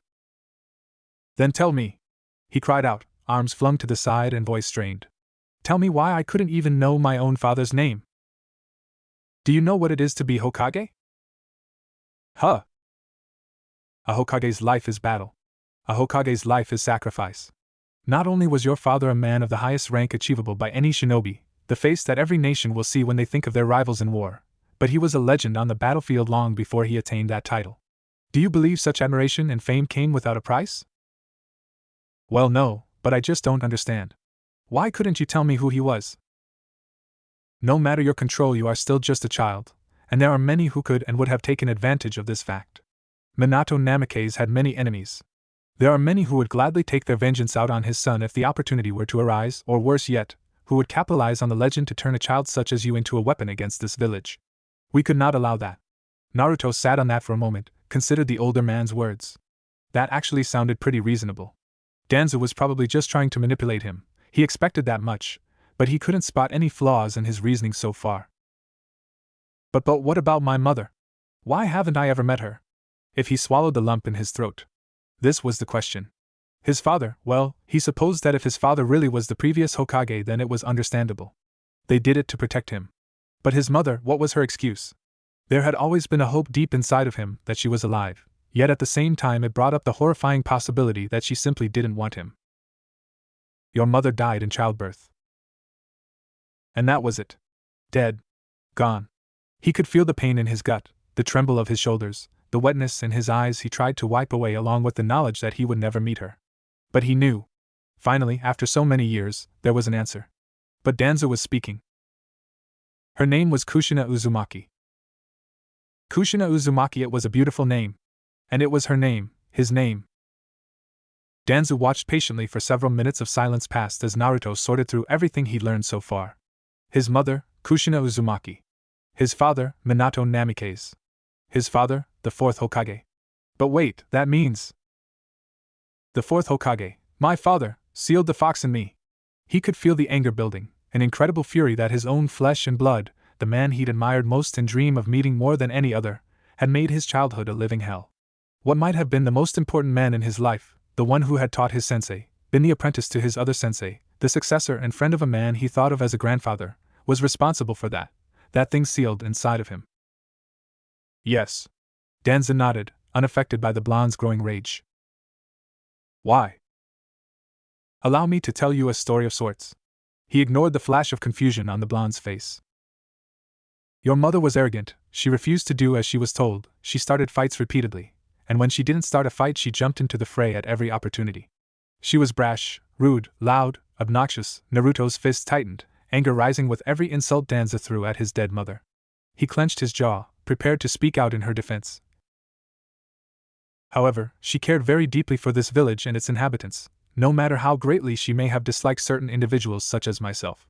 Her skill in the art of ninjutsu was pitiful in most regards, but her style was unique and effective. She had no lack of skill in taijutsu and genjutsu, and her mastery of sealing techniques was nearly unsurpassed, no doubt a result of her heritage and upbringing as a member of the Uzumaki. But most importantly, the eye opened, focused on the child before him, engrossed in every word, aware on some level that the man was telling the truth, that he had an answer. Kushina Uzumaki was the last Jinchuriki to hold the Kyuubi no Yoko. Naruto had once read Jiraiya's books. They'd always seemed so cheesy, so lame. One of them had included a big revelation, a surprise for the hero described as world-shattering and life-changing. He'd snorted and tossed it aside. Revelations weren't like that in real life. He was wrong. What? What did you just say? He couldn't believe it, wouldn't. The Kyuubi attacked the village the day he was born. His mother died in childbirth the day he was born. His mother was the Jinchuriki of the Kyuubi. That meant his birth was. I cannot claim to know the exact details of that night. No one can, save for those who were present when it occurred, and to this day only one may live. Naruto's head shot up, intent eyes returned to the aging warrior. The seals which trapped the demon fox within your mother became weaker during the birthing process. Her status as a Jinchuriki was not well known, but some of the select few who knew of her condition were also aware of the threats posed to the seal. Your father and the third Hokage's wife were among them, and both were masters of sealing techniques. However, something went wrong. One man, a powerful warrior calling himself Madara Uchiha. It took all of his willpower not to reel back at the name. Madara. The man who had attacked his village. The man who worked alongside Pain and the Akatsuki. The man who, though Danzo had not flat out confirmed it, had been responsible for the deaths of his mother, father, and many of those loved by his closest friends. There were few people in the world who Naruto could claim to hate, but there was now one name which had solidified its position at the top of that list. Madara Uchiha. He would die. Maybe not today, maybe not this year, but he would die, and it would be at Naruto's hands. This man, the Uchiha who betrayed this village and attacked the first Hokage, forcibly removed the Kyuubi from your mother and led it on a rampage against our people. As you know, the third and fourth Hokages led the battle to push it back. I only learned of the details afterwards, from Hiruzen himself, but you will have to settle for second-hand knowledge. Naruto nodded, unable to form the words. Your father could not allow Madara and the Kyuubi to continue. Even with the might of the entire village and his summoned allies, the Kyuubi was pushing our forces back.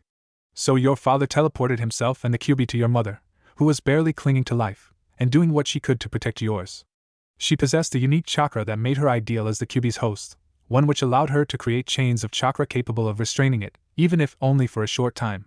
Your father knew that their time was limited, and so he chose someone with whom he believed he could trust the power of the Kyuubi. The tears began to appear again, to pass through the shock as Naruto understood, truly understood what he was being told. You. His only son. The last legacy of the Namikaze and Uzumaki. The fourth used an immensely powerful seal to permanently bind half of the Kyuubi's chakra where it could not be reached at the cost of his own life, and sealed all that remained within you. So tell me, he stood, hunched on his sword as though it were a cane, his features not quite gentle, but perhaps in camaraderie as one man who had lost a loved one through sacrifice to another. Do you still hate him? No. No. Then I have nothing more to say on this matter. I think we have discussed enough for tonight. I'm afraid I know little of their personal lives, so I cannot tell you any stories or facts beyond their careers. I understand. He needed some time alone anyway. Time to process. Time to mourn properly. Naruto turned to leave, stopped only just as he reached the door. There is one thing that I shall leave you with before you go. He turned, hand shooting up to grab the object coming towards him. He flipped it upright, looked it over, and turned to Danzu in confusion. It must have shown on his face. A tool of your father's. A special form of kunai used by him, and him alone. I felt it was appropriate. Thank you? Danzu acknowledged it with a nod, finally allowing Naruto to return to his home. 2 weeks earlier. He pressed upward on the hilt, letting loose another chuckle when the young boy's eyes narrowed slightly in frustration, though without any true signs of pain. And what might that be? Your betrayal wasn't the first. And the snake-like eyes widened as a familiar voice spoke quietly from behind him. Long time no see, Orochimaru. That voice, I know that voice. He turned around to glance at the newcomer, double-taking as he caught sight of just who it was, certain his eyes must have been deceiving him. Wait! The cry was cut off as a hand shrouded in flames stabbed through his abdomen, sending a stream of crimson splashing across the boy against the pillar before the serpentine member of the legendary three could react. Be but how you aren't you saw. The fist twisted inside of the infamous shinobi's chest, forcing him to stop as though liquidy coughs drove another spray of blood from his lips. Even though it had only been a few moments since the struggle had begun, he seemed far weaker, paler, than before. I'm sorry to cut the fun short so early, but I'm afraid I've run out of patience. Good night, Orochimaru of the Sannin. An inhuman screech filled the air as the legendary shinobi's body was enshrouded with flames. The boy really, sauntered over to the annoyed Uchiha and ripped out the kusanagi with a wet crunch. Bones cracked and muscle tore away from his fellow conspirer's palms at the action, a smirk mirroring that of the Sannins passing across his lips for a moment.